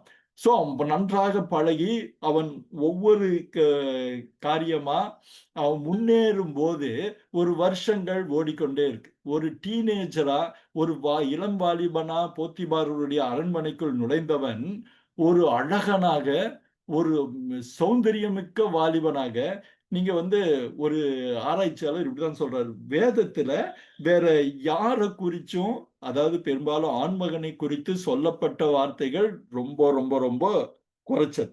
ஆனா இவ்வளவு ஒரு தீவிரமான ஒரு 37வது அதிகாரத்துல அவனுடைய அழகை பற்றி 3 வார்த்தைகள் சொன்னதே ஒரு பெரிய ஆச்சரியங்கிறாரு. நீங்க பாத்தீங்கன்னா 6வது அதிகாரத்தை பாத்தீங்கன்னா, யோசேப்பு அழகான ரூபமும் சௌந்தரிய முகமும் உள்ளவனாய் இருந்தான். இது ஒரு மிக அழகான, ஆச்சரியமான, பிரமிக்க வைக்கக்கூடிய வார்த்தைகள். நம்ம இந்த நிகழ்ச்சியோட ஆரம்பத்துல கூட பார்த்தோம். ராகேல் அந்த நாட்களின் மிக சிறந்த அழகிகள்ல ஒருத்தி. யாக்கோபு யோசேப்பு மேல பிரியமா இருக்கிறதுக்கு காரணம், அந்த அழகின் ரூபமாக யோசேப்பு இருந்தான். அதை வேத வசனம் இந்த வார்த்தையில உறுதிப்படுத்துது. இதே மாதிரி ஆண்கள்ல ரொம்ப அழகா இருந்தவங்களை பத்தி பைபிள் சொல்லிருக்குன்னு கேட்டா ரொம்ப கம்மியா தான். தாவீதை பத்தி ஒரு தடவை சொல்லியிருக்காங்க. யோசேப்பை பத்தி ஒரு தடவை சொன்னதை பார்க்கிறோம். அப்போ அவன் மிக அழகான ஒரு வாலிபனா வர்றப்போ அதற்கான பிரச்சனைகளும் கூடவே வருகிறத நம்ம பார்க்கிறோம். என்ன அவனுக்கு ஒருவேளை அவனு சுற்றி இருக்கிற எல்லா வேலையாட்கள் மத்தியிலும், இல்ல வருகிறவர்கள் மத்தியிலும் அவன் ஒரு பெரிய என்ன சொல்லுவாங்க, அவனுடைய ஒரு ஃபேன் சர்க்கிள ஒரு வேலை வச்சிருந்தான். அவனை ரசிப்பவர்கள், அவனை மிகவும் பிடித்தவர்கள், எல்லாருக்கும் பிடித்தமானவனாய் அவன் இருக்கும்போது, நீங்க பார்த்தீங்கன்னா, அ ஒரு ஆச்சரியம் இருக்கு. அந்த ஆச்சரியம் என்னன்னா, கர்த்தர் யோசேப்பு நிமித்தம் அ க எகிப்தியரின் வீட்டை ஆசீர்வதித்தார். வீட்டிலும் வெளியிலும் அவனுக்கு உண்டானவைகள் எல்லாவற்றிலும் கர்த்தருடைய ஆசீர்வாதம் இருந்தது அப்படின்னு. அதை விட என்னன்னா, போத்திபார் அவனுடைய விசுவாசத்தை பார்த்து அவனை ஆசீர்வதிக்கிறார் என்று புரிந்து கொண்டு 6வது வசனம் இருக்கு. அந்த 6வது வசனத்துல பாத்தீங்கன்னா, ஆகையால் இவனுடைய தேவனுடைய கரம் யோசேப்போடு கூட இருந்தது நிமித்தம் அவன் சொல்லப்போனா ஒரு வசதிக்காக நம்ம வச்சோம்னா ஒரு 4-5 வருஷத்துல அந்த போத்திபாருடைய அரண்மனையின் முக்கியமான ஒரு அதிகாரியாக மாறினான். அடிமையாக வந்தவன் அதிகாரியாக மாறினான். அதற்கு மூல காரணம் திரும்ப திரும்ப நம்ம பார்த்த ஒரு வசனம், கர்த்தர் யோசேப்போடு கூட இருந்தார். அந்த மோசமான அடிமையாய் உள்ளே நுழைந்த காரியத்தில் உடனிருந்தவர், அடிமையாக இருந்தபோது உடனிருந்த கர்த்தர், அவர் அதிகாரியாக மாறின போதும் உடன் இருந்தார்ங்கிறது எவ்வளவு ஒரு ஆச்சரியமான, நமக்கெல்லாம் ஒரு பெரிய உற்சாகம் தரக்கூடிய ஒரு வார்த்தை இல்லைங்களா? அப்ப நீங்க பார்த்தீங்கன்னா, அவன் போத்திபார் தனக்கு உண்டானதை எல்லாம் யோசேப்பின் கையில் கொடுத்துவிட்டு, தான் புசிக்கிற போஜனம் தவிர மற்றொன்றை குறித்தும் விசாரியாதிருந்தான். இது இந்த எகிப்தியருடைய ஒரு சின்ன பழக்கவழக்கத்தை அழகா சொல்லியிருக்குது. இந்த பகுதி ஏன் ஒரு குறுநாவலை போல அமைஞ்சிருக்குன்னு கேட்டீங்கன்னா, ஒவ்வொரு வார்த்தைகளை தாண்டி, ஒவ்வொரு வசனத்தை தாண்டி, அதற்கு நடுவே நாம் உணர்ந்து கொள்ளக்கூடிய, புரிந்து கொள்ளக்கூடிய அர்த்தங்கள் அழகா விரிந்து கொண்டே போறதுதான். இந்த ஒரு வசனத்துல கூட பாருங்க, அந்த காலத்துல இந்த எகிப்தியில முக்கியமா இருந்த அதிகாரிகள், ஒருவேளை தமிழ்ல ஒரு விஷயம் இல்ல. ஆனா ஆங்கிலத்துல நீங்க பார்த்தீங்கன்னா, இந்த போத்திபார் ஒரு 3ஆம் பாலினத்தவர் அப்படிங்கிறதுக்கு ஒரு இது இருக்கு. அதாவது அவர் ஒரு திருநங்கைன்னு சொல்லாமா நம்ம புரிதலுக்காக அப்படிப்பட்ட ஒருவனாக இருந்தான். அந்த காலத்துல வந்து பல முக்கியமான பதவியில் இருப்பவர்கள், அரசாங்கத்துக்கு இருப்பவர்களை இந்த திருநங்கையர்களை அவங்க நியமித்தாங்கங்கிறது உபரி தகவல். நம்ம இதுல கூட பிலிப்பு போய் அந்த எத்தியோப்பிய மந்திரின்னு சொன்னோம் பார்த்தீங்கன்னா, இவர் வந்து ஒரு அன்னகர். பைபிள்ல அழகான ஒரு வார்த்தை இருக்கு. அன்னகர்ன்ற ஒரு வார்த்தை. அன்னகர்ங்கிறது வேற ஒண்ணும் இல்லைங்க. இதுதாங்க. அன்னகர்களை பத்தி பைபிள்ல பல வசனங்கள் உண்டு. அதுல வந்து நம்ம புதிய ஏற்பாட்டுல அந்த எத்தியோப்பிய மந்திரி ஒரு அன்னகர் மாதிரி. போத்திபார் ஒரு அன்னகர். இத நீங்க ஒருவேளை தமிழ் பைபிள் படிக்கிறவங்களுக்கு இந்த காரியம் வந்து ஒரு புது செய்தியா இருக்கக்கூடும். ஆங்கிலம் படிச்சவங்க, ஆங்கில பதிப்புகள் படிக்கிறவங்களுக்கு ஒருவேளை இந்த காரியங்கள் தெரிந்திருக்கக்கூடும். அப்போ அவன் அவங்க என்னன்னா, அந்த சாப்பிடுற ஒரு காரியத்த மாத்திரம் அவங்களே முதல்ல சாப்பிடுவாங்க. அதுக்கு வந்து அவங்க உணவு விஷயத்துல வேற யாரையும் இன்வால்வ் பண்ண மாட்டாங்க. அப்படிங்கிறது வந்து அந்த எகிப்திய கலாச்சாரத்துல ஒரு காரியம். அவன பத்தி சொன்னது என்னன்னு கேட்டா, அந்த ஒரு விஷயத்த தவிர, அத்தன விஷயமும் யோசேப்புக்கு குடுத்திருக்காங்கங்கிறது, யோசேப்புடைய ஆளுமையை அல்லது யோசேப்புடைய டாமினேஷன வந்து இவ்வளவு தெளிவா, இவ்வளவு திருத்தமா வேறு எந்த வார்த்தையினாலும் சொல்ல முடியாது. ஆக இந்த 39வது அதிகாரத்தில் இருக்கிற ஒவ்வொரு வார்த்தையும் ஒரு அர்த்தத்தை உள்ளடக்கிங்கிறத நம்ம புரிஞ்சுக்கிட்டா ஒரு பெரிய பிரமிப்பு வரும் பாருங்க. அப்போ இவன் ஒரு 20, 21 வயது கிட்ட ஆகுறப்போ, வாலிப வயதிற்குள் நுழையும்போது, நீங்க அழகா முன்னாடி வசனத்த பார்க்கிறோம். யோசேப்பு அழகான ரூபமும், அ சௌந்தரிய முகமும் உள்ளவனா இருந்தான். போத்திபாருக்கு எல்லாத்துக்கும் சொல்யூஷன் வந்து யோசேப்பு. எது எடுத்தாலும் யோசேப்பு, என்ன கேட்டாலும் யோசேப்பு. அவன கேட்காம எதுவும் கிடையாது. அவன் தான் நம்பர் 2ன்னு இருக்கிறப்போ, அவனுடைய மனைவியும் நல்லா கவனிங்க. போத்திபாருடைய மனைவியும் அதே அளவு அவனால் கவரப்பட்டவளாய் இருந்தாள். எந்த அளவுக்குன்னு கேட்டா, அவன வந்து கொஞ்சம் கொஞ்சமா அவனுடைய வளர்ச்சிய பார்த்துக் கொண்டிருந்தவள், அவனை மிகவும் ரசித்து, நேசித்து, அந்த நேசிப்பு வந்து ஒரு ஒவ்வாத காதலில் போய் முடிகிறத பார்க்கிறோம். நீங்க பார்த்தீங்கன்னா, அந்த ஒரே ஒரு வார்த்தை வந்து தன்னுடைய அதிகாரத்தை பயன்படுத்தி, இது ஒரு காதல்ன்னு கூட சொல்ல முடியாது. அவனை கட்டாயப்படுத்துகிற ஒரு வார்த்தைய நம்ம பார்க்கிறோம். பைபிள்ல இந்த வார்த்தை வந்து ரொம்ப அ ஹார்ஷாவும், ரொம்ப இதாவும் இருக்கு. நீங்க பார்த்தீங்கன்னா 7வது வசனத்துல அது மறைமுகமாக ஒரே வார்த்தையில பளிச்சுன்னு அடிச்சு சொல்றாரு மோசே. பார்த்தீங்கன்னா, யோசேப் அவனுடைய எஜமானனின் மனைவி யோசேப்பின் மேல் கண் போட்டு என்னோடே சயனி என்றார். இது வந்து கொஞ்சம் குறைய ஒரு ஆணையைப் போல. ஏன்னா எஜமானி அம்மா ஒரு காரியத்தை செய்ய சொல்றாங்கன்னா, இருக்கவங்க செய்யணும். அந்த மாதிரியான ஒரு ஆணையிடுகிறத பார்க்கிறோம். ஆனா, இந்த ஆணையை வேற ஒருத்தர் அந்த ஆணைக்கான பலவிதமான தார்மீக காரணங்கள சொல்வாங்க. நான் ஏற்கனவே சொன்ன வண்ணமாக, போத்திபார் வந்து ஒரு அன்னகராய் இருந்த மாத்திரத்தில, ஒரு பெண்ணுக்குரிய பலவிதமான அ எதிர்பார்ப்புகளை, ஒரு கணவனிடம் எதிர்பார்க்கிற ஒரு தாம்பத்திய உறவின் காரியங்களை அவளுக்கு இல்லாதபோது, அவள் இப்படி கேட்டிருக்கிறாள்ன்னு ஒரு சில விளக்கங்கள் பலர் சொல்லுதுண்டு. இன்னொரு ஒரு காரியம் என்ன நீங்க பார்த்தீங்கன்னா, அந்த எகிப்திய கலாச்சாரத்துல இந்த மொராலிட்டி அல்லது கற்பு என்கிறதெல்லாம் வந்து ஒரு பெரிய விஷயம் கிடையாது. இதெல்லாம் அந்த செல்வந்தர்கள் வீட்டுல, இதெல்லாம் வந்து ஒரு இயல்பா நடக்கிற காரியம். அவர்கள் வேறு ஒருவரோடு கூட உறவு வைத்திருப்பதுங்கிறது சரியா ஒரு ஒரு புதிதான ஒரு பெரிய ஒரு காரியம் இல்லங்கிறது அந்த கலாச்சாரத்தோட இது. இதெல்லாம் தெரிந்திருந்தும், யோசேப்பு அவளை நிராகரிக்கிறான். அவன் நிராகரிக்கிறதுக்கு 3 காரணங்கள் அவன் சொல்றத பார்க்கிறோம்.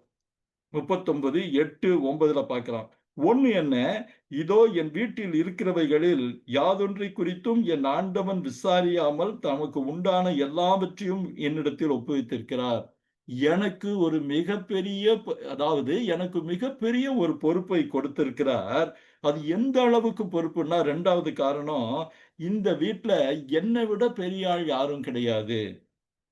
நீங்க நீ அவருடைய மனைவியா இருக்கிறபடியால் உன்னை தவிர, அந்த வார்த்தைகள் மறுபடியும் இந்த அதிகாரத்துல இருக்கக்கூடிய ஒவ்வொரு வசனங்களையும் அன்பானவர்களே, நீங்க ஒருவேளை திரும்ப கவனிச்சு படிச்சீங்கன்னா உங்களுக்கு நிச்சயமா ஒரு பெரிய ஒரு புரிதலும் ஒரு ஆச்சரியமும் காத்திருக்கு. உன்னை தவிர வேறொன்றையும் அவர் எனக்கு விலக்கி வைக்கவில்லை. இந்த வார்த்தையுமே அவனுக்கு எப்பேற்பட்ட பொறுப்பை, எப்பேற்பட்ட காரியத்தை கொடுத்திருக்கு. என் எஜமானுக்கு நான் நம்பிக்கை துரோகம் செய்யவில்லை. அது ஒருவேளை உங்க கலாச்சார பழக்க வழக்கங்கள்ல சாதாரணமா இருக்கக்கூடும், இயல்பா இருக்கக்கூடும். அதை பற்றி எனக்கு அக்கறை இல்ல. நான் என் எஜமானுக்கு விரோதமாய் போகவில்லைன்னு சொல்லி 3வது காரியத்தை தான் ரொம்ப தெளிவா சொல்றாரு. 9வது வசனத்துல, இப்படி இருக்க, கவனிங்க, இப்படி இருக்க நான் இத்தனை பெரிய பொல்லாங்குக்கு உடன்பட்டு, எவ்வளவு ஒரு அட்ஜெக்டிவ்ஸ் பயன்படுத்துறான்னு பாருங்க. இத்தனை இத்தனை பெரிய பொல்லாங்குங்கிற வார்த்தையோட அர்த்தம் எல்லாருக்கும் தெரிஞ்சிருக்கும். இவ்வளவு ஒரு மோசமான, இவ்வளவு ஒரு என்ன சொல்றது, இன்னும் புரியுமா சொன்ன, இவ்வளவு பெரிய ஒரு அக்கிரமமான காரியத்திற்கு, இவ்வளவு பெரிய ஒரு சகிக்க முடியாத காரியத்திற்கு உடன்பட்டு என் தேவனுக்கு விரோதமாய் பாவம் செய்வது எப்படி? நம்ம பார்த்த மாதிரி ஏலோகின்ற வார்த்தையை இந்த இடத்துல தான் யோசிப்பு பயன்படுத்துறாரு. ஏன்னா யாவேக்குன்னு சொன்னா அது உங்க கடவுள் தானே.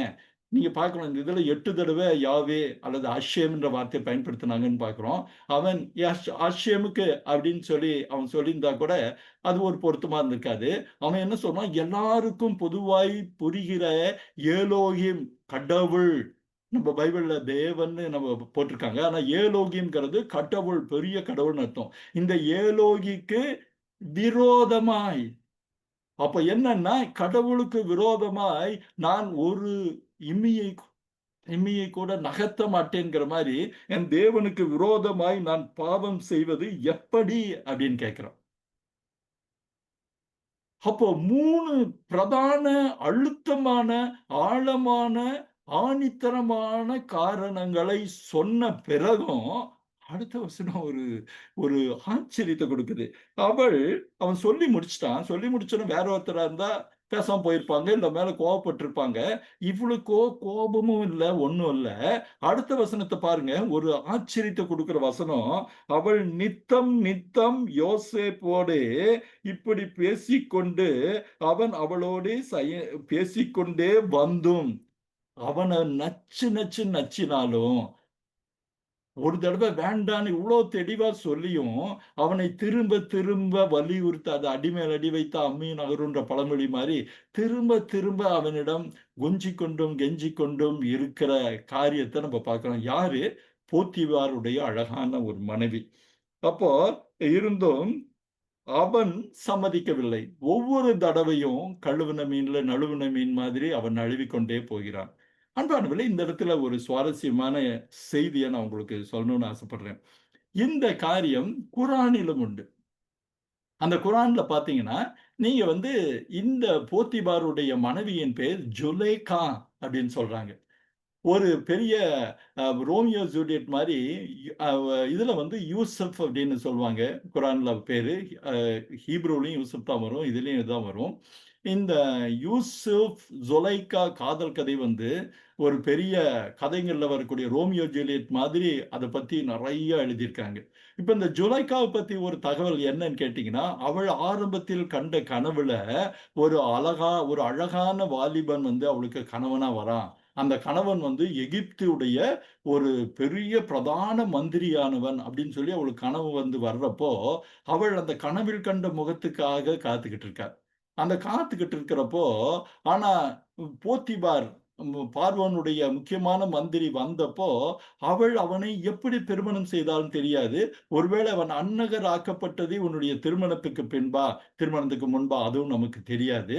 ஆனா என்னன்னா, போத்திபாருடைய திருமணம் அவளுக்கு நடந்தப்போ, நான் எகிப்துடைய அரண்மனையில் இருக்கிறேன். நான் பார்க்க முடியும்னு எதிர்பார்த்து காத்துட்டு இருக்கிறப்போ, போத்திபாருடைய திருமணம் முதல் ஏமாற்றத்தை அவளுக்கு கொடுத்தாலும், கவனிங்க, காத்துக்கிட்டே இருந்தா. ஒருவேளை அந்த கனவில் வந்த முகம் வரும்னு. யோசேப்பு அந்த வீட்டுக்கு வந்தபோது, அவள் கனவில் வந்த முகம் அதுதான்னு அவள் நம்ப ஆரம்பிச்சாளாம்.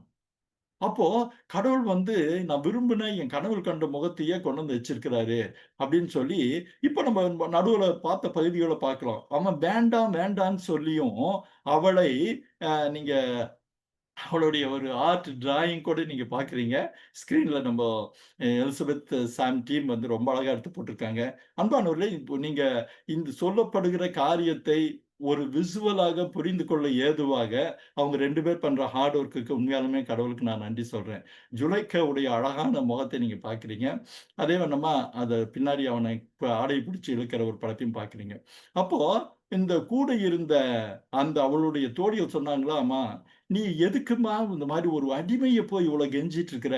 அவன் என்ன அப்படிப்பட்ட ஒரு ஆள்?" அப்படிங்கிறப்போ, அந்த ஜுலைக்கா அத புரிய வைக்கிறதுக்காக, அந்த படம் கூட இவங்க கலெக்ட் பண்ணி வச்சிருக்காங்கன்னு நெனைக்கிறேன். ஒரு சின்ன விருந்துக்கு ஏற்பாடு செய்து, அந்த விருந்துக்கு தன்னுடைய தோழிகளை எல்லாம் வரவழைத்தாள்.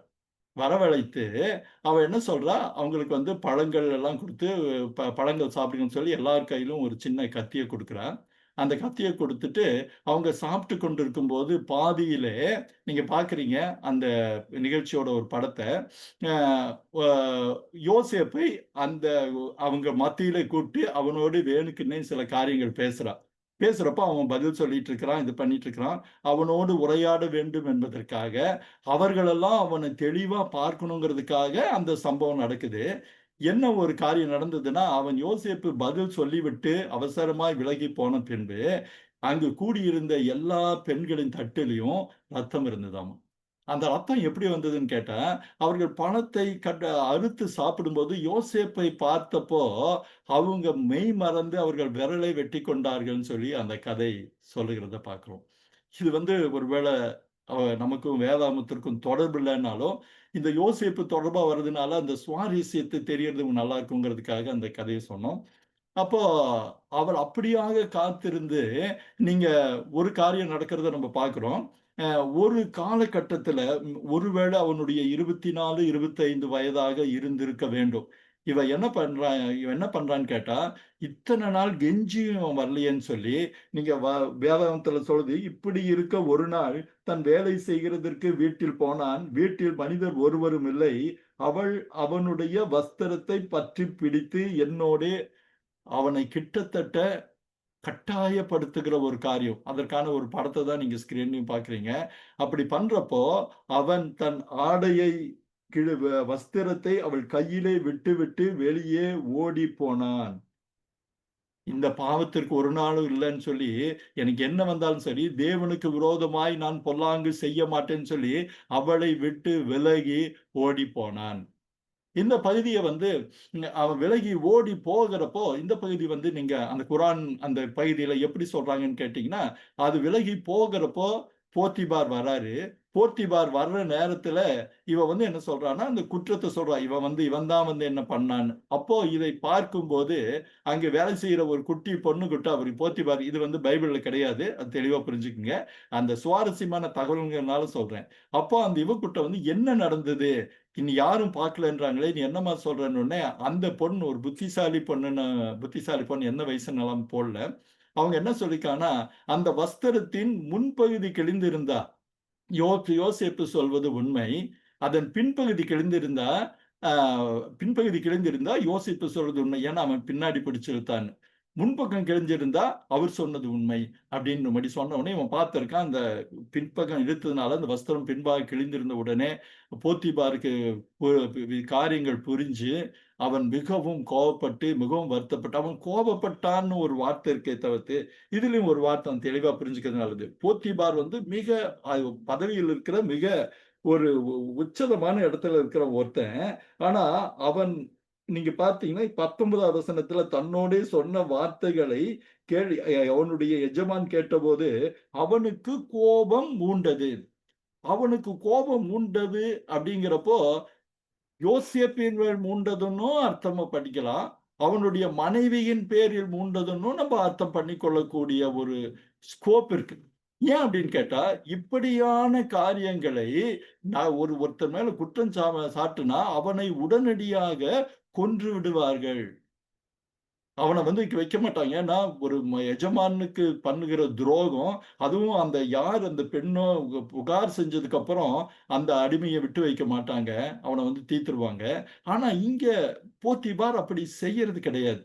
இதுக்கு வந்து நீங்க என்ன ஒரு வார்த்தை சொன்னான்னு பாருங்க.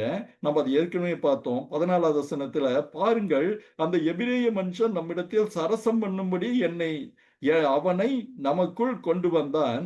என்னோடே சயனிக்கும்படி என்னிடத்தில் வந்தான். நான் மிகுந்த சத்தமிட்டு கூப்பிட்டேன். நான் சத்தமிட்டு கூப்பிடுகிறதை அவன் கேட்டு, வஸ்திரத்தை என்னிடத்தில் விட்டுவிட்டு வெளியே ஓடிப்போய் விட்டான்" என்று சொன்னாள். அவ சொல்ற கதைகள்லாம் அந்த அடுத்தது பார்க்கிறோம். அதனால இவனுக்கு கோபம் மூண்டது. ஆனா ஒருவேளை அவன் அவளுடைய நிலையை பார்த்து, சரி அவன் என்ன பண்ணலாம் அப்படின்னு கேட்டீங்கன்னா, இன்னொரு ஆச்சரியமான காரியத்த பண்றோம். என்னன்னா, அவன் வசம் தான் சிறைச்சாலை இருந்தது. அந்த சிறைச்சாலை வந்து ஒரு காமனான சிறைச்சாலை கிடையாது. அது வந்து அது ராஜாவுக்கு விரோதமாய் தவறு செய்கிறவர்களுக்காக வைக்கப்பட்ட ஒரு பிரத்யேக சிறைச்சாலை. அந்த சிறைச்சாலையில அவளை போட்டு வைக்கிறான். ஏன்னா அவனுக்கு யோசேப்பு மேல ஒரு நம்பிக்கை இருந்தது. ஆனா இப்படி ஒரு குற்றம் வந்தது. வேலைக்காரங்க எல்லாருக்கும் தெரிஞ்சிருச்சு. இவனுக்கு ஒருவேளை தன்னுடைய மனைவி மேலேயே சந்தேகம் இருந்தாலும், இந்த யோசேப்பு மேலயும் அவனுக்கு கொஞ்சம் வருத்தம் இருந்தது. ஆனால் அந்த வருத்தம் பூரணமாக இருந்ததுன்னு சொல்லாதபடிக்கு, அவனை கொல்லாதபடிக்கும், அல்லது அரண்மனையை விட்டு வெளியே துரத்தி விடாதபடிக்கும், அவனுடைய பொறுப்பில் இருந்த சிறைச்சாலையிலே அது பார்த்தீங்கன்னா 20வது வசனம், அவனை பிடித்து ராஜாவின் கட்டளையால் காவலில் வைக்கப்பட்டவர்கள் இருக்கும் சிறைச்சாலையிலே அவனை ஒப்புவித்தான். அவன் அந்த சிறைச்சாலையிலே அவன் இருந்தான். அப்ப அவனை போட்டுட்டு சரி பார்க்கலாம், ஒரு உண்மை வரட்டும், ஏதோ ஒண்ணு வரட்டும், பலவிதமான எண்ணங்கள் அதை பற்றி தெளிவு கிடையாது நமக்கு. ஆனா அவனை விட்டுட்டு போறான். ஆனா இந்த இடத்துல தான் ரொம்ப அழகான ஒரு காரியத்தை நம்ம பார்க்கிறோம். 21வது வசனத்துல, ம் கர்த்தரோ யோசேப்போடு கூட இருந்தார். அன்பானவர்களே, இந்த வார்த்தையுடைய அழுத்தத்தை பாருங்க. கர்த்தரோ, யாவேயோ, ஹாஷேமோ, ஏன்னு கேட்டா, அந்த கர்த்தரோ அப்படின்ற ஒரு இது என்னன்னு கேட்டா, இவ்வளவு பெரிய அவமானம். ஒருவேளை மக்கள்லாம் வந்து எஜமானி சொன்ன பேச்சை கேட்டு அவனை வந்து சிறுமைப்படுத்தி இருக்கலாம், தாழ்த்தி இருக்கலாம். யோசேப்பு, என்னன்னு இந்த எஜமானன் மேல இவ்ளோ பண்ணியிருந்தேன். அவன் வீட்டு காரியத்தெல்லாம் இவ்ளோ கவனிச்சேன். 1 வருஷமா, 2 வருஷமா, 8 வருஷம் நான் கவனிச்சேன். 8 வருஷம் கவனிச்சத இவன் ஒரு துச்சமா மாத்தி, என் மேல பாதி நம்பிக்கை இருக்க மாரி என்ன இந்த சிறைச்சாலையில போட்டு வித்தானேன்னு சொல்லி ஒரு பெரிய மன அழுத்தத்திற்குள்ளாக உள்ளாயிருந்திருக்க வேண்டும். இல்ல ஒருவேளை வெறுப்புக்கு பயந்திருக்கணும். இத்தன நாள் கடின உழைப்புக்கான பலன் சிறைச்சாலையான்னு சொல்லி அவன் தவிச்சு போயிருக்கக்கூடும். ஆனா என்னன்னா, இந்த வசனம் எவ்ளோ அழகா இருக்கு பாருங்க. கர்த்தரோ, எனக்கு அந்த வசனம் ரொம்ப பிடிச்ச வசனம். கர்த்தரோ யோசேப்போட கூட இருந்து அவன் மேல் கிருபை வைத்து எந்த சிறைச்சாலையில போட்டானோ, அந்த சிறைச்சாலை தலைவனுடைய தயவு அவனுக்கு கிடைக்கும்படி செய்தார். ஆண்டவர் மனிதர்களோடு, மனித மனங்களோடு பேசுகிறவர், மனுஷர்களை மாற்றுகிறவர்ங்கிறது மறுபடியும் ஒரு நிரூபிக்கப்படுகிற ஒரு காரியம் இங்க. ஆண்டவர் நீங்க பார்த்தா முதல்ல போத்திபாருக்கு வந்தப்போ சொன்னாரு, கர்த்தருடைய தயவு அவனுக்கு இருந்தது. கர்த்தரோ யோசேப்போடு கூட இருந்தார். அவன் காரியங்களை வாய்க்க பண்ணினார்ன்னு. இப்ப அந்த பிரச்சனையுடைய இன்னொரு பரிமாணம் உள்ள ஒருவேளை பார்த்தா, அந்த பிரச்சனை வருஷங்களுடைய உச்சக்கட்ட சோதனைக்குள்ளா இருக்கலாம். ஜெயிலுக்கு போறான். ஆனால் கர்த்தரோ, அழகான எனக்கு ரொம்ப மனசுக்கு ரொம்ப சந்தோஷமான நெகிழ்ச்சியான வார்த்தை. கர்த்தரோ உங்களோடு இருக்கிறாரா? கர்த்தரோ எங்களோடு இருக்கிறாரா? அந்த வார்த்தை நமக்குள்ள இரவு ஒலிச்சுக்கிட்டே இருக்கணும்னு ஆசைப்படுறேன். கர்த்தர் நம்ம கூட கர்த்தர் இருக்காரா? நம்மளுடைய பிரச்சனைகளோட கர்த்தர் இருக்கிறாரா? ஆனா கர்த்தரோ யோசேப்போடு கூட இருந்தார். கூட இருந்தப்போ கூட இருந்தது மாத்திரம் இல்ல, அவனுடைய சிறைச்சாலை தலைவனுடைய தயவு அவனுக்கு கிடைக்கும்படி செய்தார். ஆண்டவர் ஒருவனை உயர்த்தும்போது, அவர் ஒரு நாளும் சாதாரணமா இல்ல. நீங்க பார்த்தீங்கன்னா, அடுத்த வசனம் என்ன இருக்குதுன்னு பார்த்தீங்கன்னா, சிறைச்சாலை தலைவன் சிறைச்சாலையில் வைக்கப்பட்ட யாவரையும் யோசேப்பின் கையில் ஒப்புவித்தான். இது எவ்வளவு ஒரு ஆச்சரியமான ஒரு அறிக்கை பாருங்க. அவன் வந்தது தன்னுடைய எஜமானுடைய மனைவிய வந்து இவன் தொல்ல கொடுக்க பார்த்தான், கெடுக்க பார்த்தான்ற குற்றச்சாட்டு. அது குற்றச்சாட்டு பொய்ன்னு ஒரு வேளை தெரிஞ்சிருக்கலாம் சிறைச்சாலை தலைவனுக்கு. ஆனா அதுக்குன்னு சொல்லி வந்த அத்தனை காரியங்களையும் அவனிடம் ஒப்புவித்தது என்பது தேவனுடைய கிருபையால் அமைந்த ஒரு காரியம் பாருங்க. எவ்வளவு அற்புதமா! இது ஒரு பெரிய நாவலை போல, ஒரு இத போல நான் ஏற்கனவே சொன்ன 37 அதிகாரம் வேத எல்லா பகுதிகளை விட ஒரு அருமையான குறுநாவலை போல அமைந்திருக்கிற காரியம். ஒவ்வொரு வசனத்துக்கும் இடைவெளியில் நாம் ஒருவேளை பார்க்கக்கூடிய, அனுமானிக்கக்கூடிய சம்பவங்கள், ஞாபகங்கள், நினைவுகள் இதெல்லாம் பார்த்தா, கடைசியில அந்த உச்சகட்டத்துக்கு நம்ம நெருங்குறப்போ, சிறைச்சாலையில போட்ட யோசேப்போடு கர்த்தரோ அவனோடு கூட இருந்தார். சிறைச்சாலை தலைவன் எல்லாவற்றையும் அவனுக்கு ஒப்புவித்தான். நீங்க 39வது கடைசி வசனம் என்னன்னு கேட்டீங்கன்னா, மறுபடி நம்ம ஏற்கனவே அந்த டாக்டர் ராபர்ட் சொன்ன மாதிரி அந்த 8 முறை கர்த்தர் வர்றதுல இது 7வது 8வது முறை இங்க பார்க்கிறோம். கர்த்தர் அவனோடு இருந்தார். கர்த்தர் அவன் எதைச் செய்தானோ அதை வாய்க்க பண்ணினார். அன்பானவர்களே, நம்ம நேரமானதுனால யோசேப்புடைய 2வது பகுதியை இதோடு முடிக்க போகிறோம்.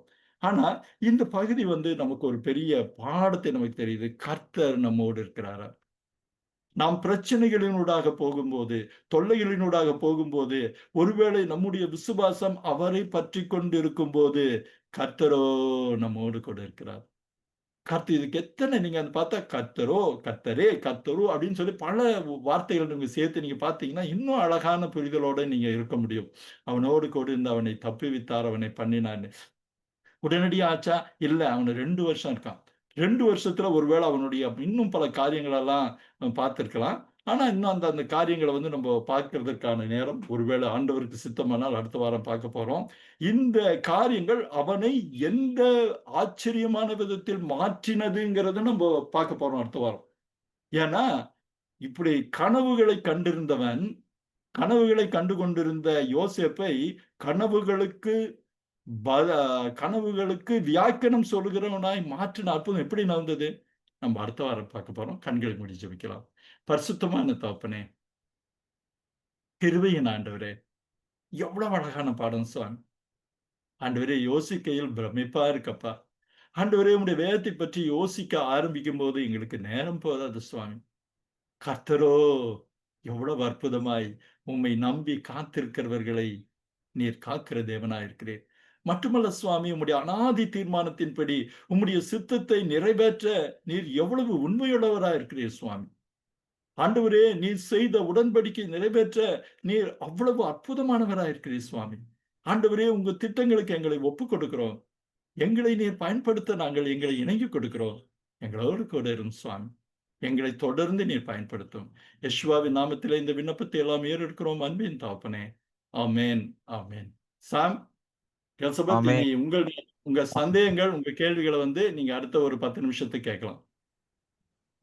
சரிங்கண்ணா. இன்னைக்கு ரொம்ப நல்லா இருந்ததுண்ணா. நீங்க அந்த யூத பின்னணியங்கள்லாம் இந்த எபிரேய வார்த்தை அந்த பதங்களோட சொல்லும்போது அது, அப்புறம் அந்த இஸ்லாமிய குரான்லயும் இது பத்தின விளக்கங்கள், அப்புறம் அந்த அங்க என்ன குறிப்பிடப்பட்டுள்ளதுன்னு சொன்னது நல்லா இருந்ததுண்ணா. அந்த சட்டைய பின்னாடி இழுத்தது, அத வச்சு அவங்க அண்டர்ஸ்டாண்ட் பண்ணிக்கிட்டது, அந்த இதெல்லாமே புதுசு. நல்லா இருந்ததுண்ணா. நீங்க அந்த யூத பின்னணியும், அப்புறம் மற்ற மதங்கள்ல உள்ள இதுலயும் இந்த சம்பந்தமான காரியத்தை சொன்னது நல்லா இருந்தது. ஃப்ரெண்ட்ஸ், உங்களோட டவுட்ஸ் எதுவும் இருந்தாலும் நீங்க கேட்கலாம் இப்போ.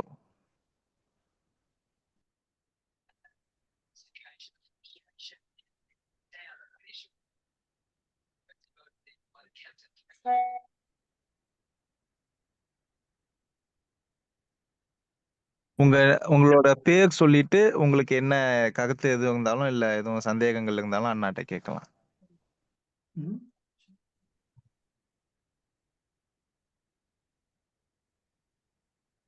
சொல்லுங்க பிரதர், சொல்லுங்க.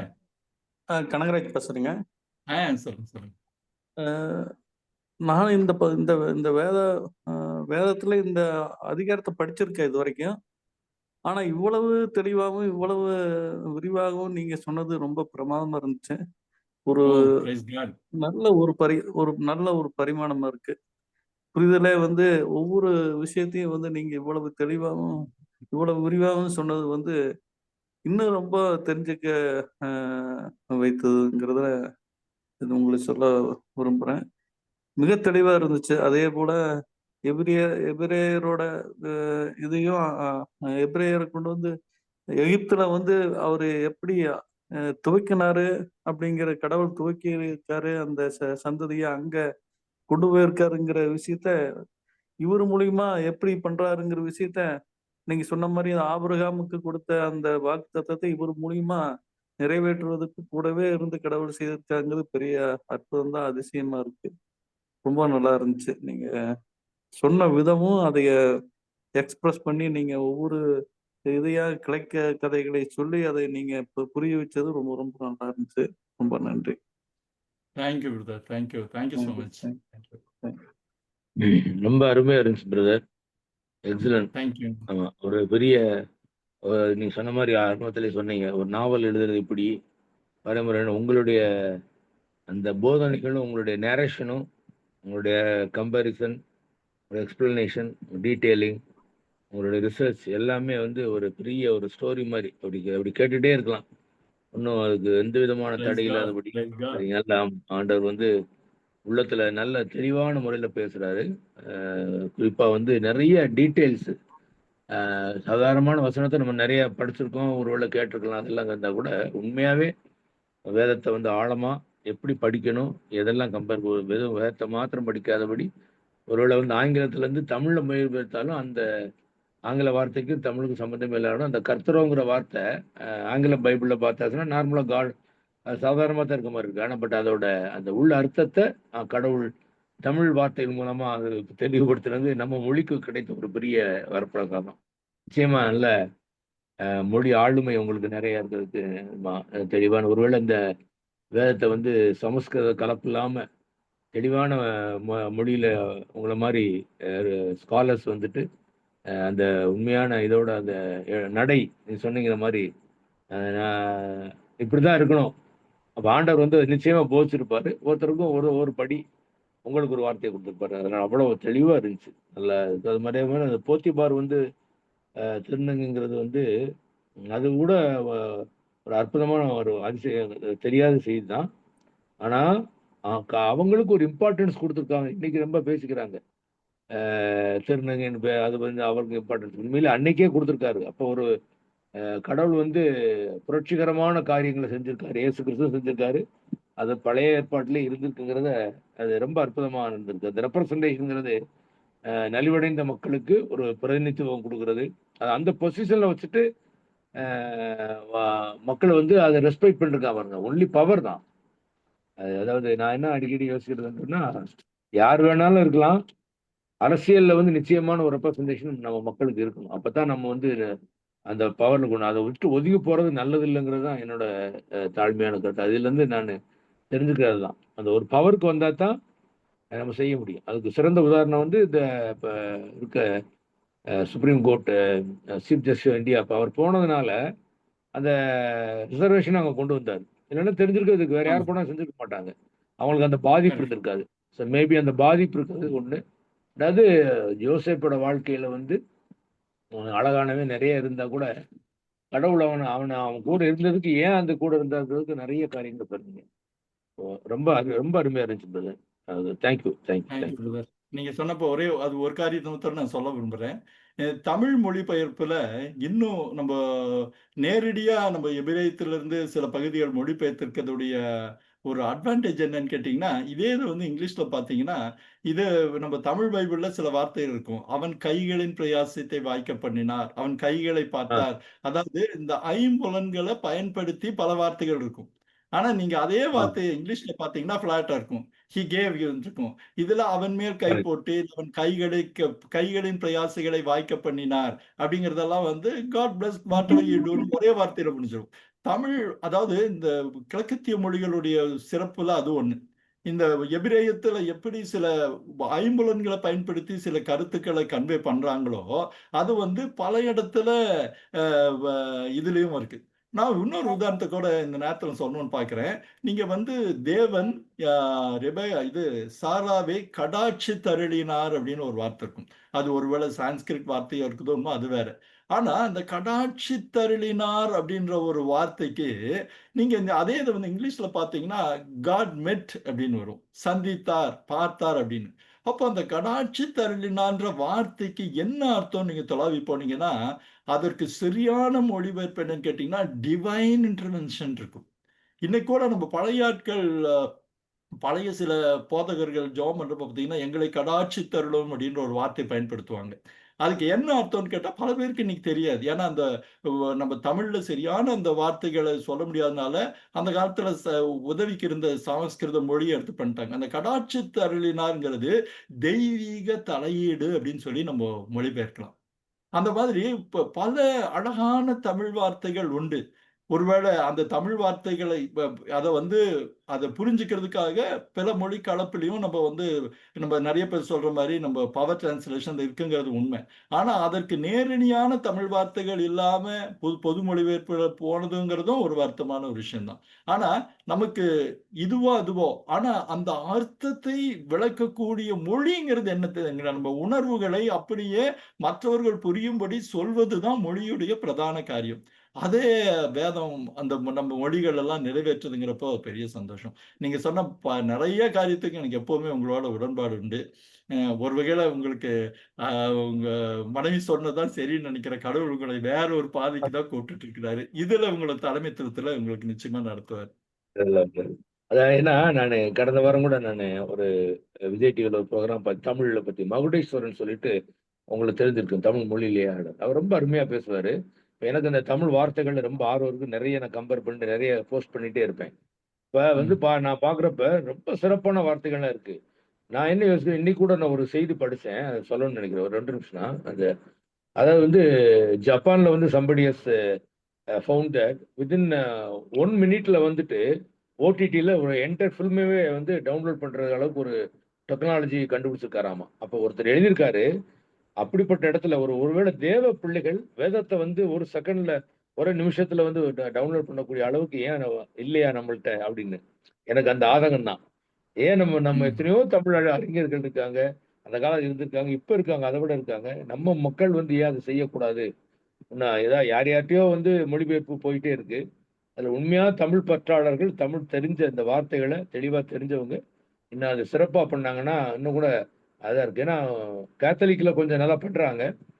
ஆனா நம்ம ஒரு ப்ராட்டஸ்டன்ட் திருச்சபைகள்ல வளரணுமே அப்படிங்கிறது ஒரு காரியத்தை மாத்திரம் நான் சொல்றேன் பாருங்க.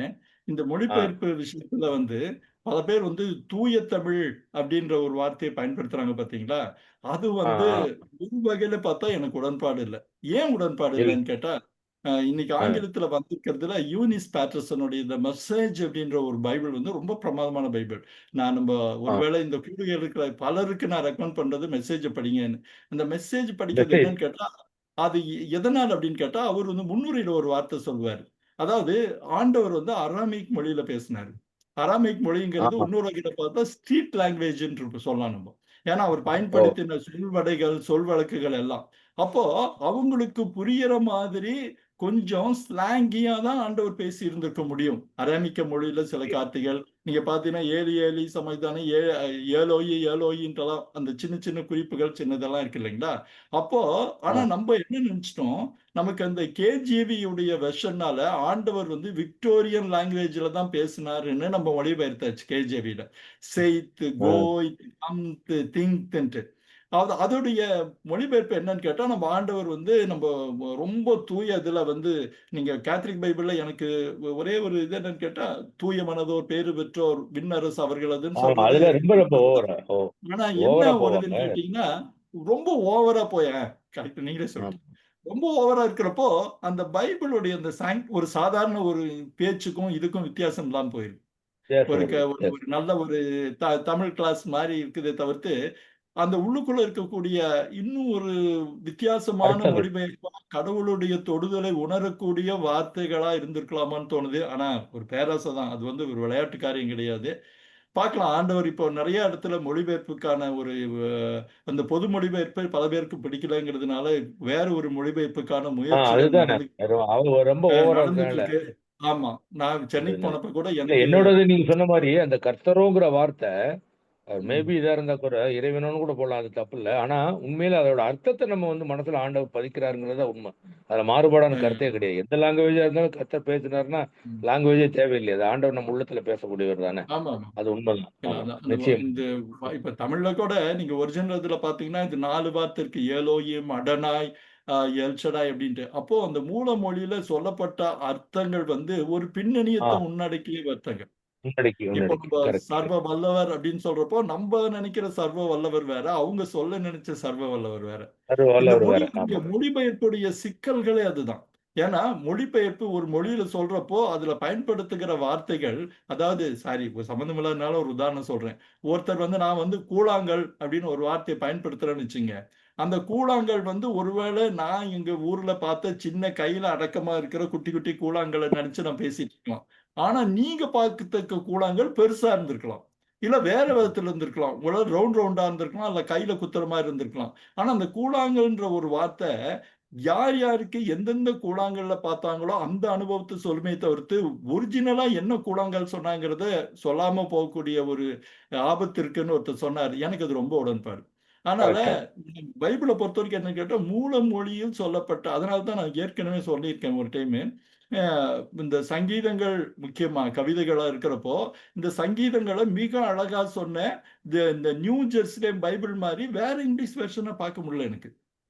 ஏன்னா பாடலை அது என்ன பாடல்களையும் அந்த சொல்ல பைபிளோட கொண்டிருக்காரு. வேர்டு என்ன வருது? அதனால இது இந்த நியூ ஜெருசலேம் பைபிள் அதுல வந்து இந்த சாம்ஸ் மாத்திரம் நீங்க பாத்தீங்கன்னா வேற லெவல்ல இருக்கும். சரி நம்ம இது நம்ம பகுதியை விட்டு நம்ம ரொம்ப விலகி போறோம்னு நினைக்கிறேன். நேரம் பரவாயில்ல, ஆகுறதுனால தெளிவானது தானே. மற்ற உங்கள்கிட்ட தானே கேட்க நம்ம முடியும். நேர்ல இந்த பாக்குறப்போ மாதிரி நீங்க நேரத்துக்கு. வீட்டுக்கு வாங்க பிரதர், அந்த பைபிளை உங்களுக்கு காமிக்கிறேன், உங்களுக்கு கொடுக்குறேன், உங்களுக்கு தேங்க்யூ பாக்குறது தேங்க்யூ கொடுக்குறேன். நம்ம பிரதர். God plus. சங்கீதம் 91 இதப்ப கூட நம்ம அதை வச்சுதான் நம்ம எடுத்தோம். நம்ம இல்ல பிரதர் நம்ம அப்ப இல்லையே, பிரதர் அந்த அந்த வாரம் நான் அந்த பிபிடி இருந்தா கூட நாங்க சென்ட் பண்றோம். ஆமா ஓ நீங்க ப்ளீஸ் அவருக்கு ப்ளீஸ் அனுப்பிடுங்க. ப்ளீஸ்.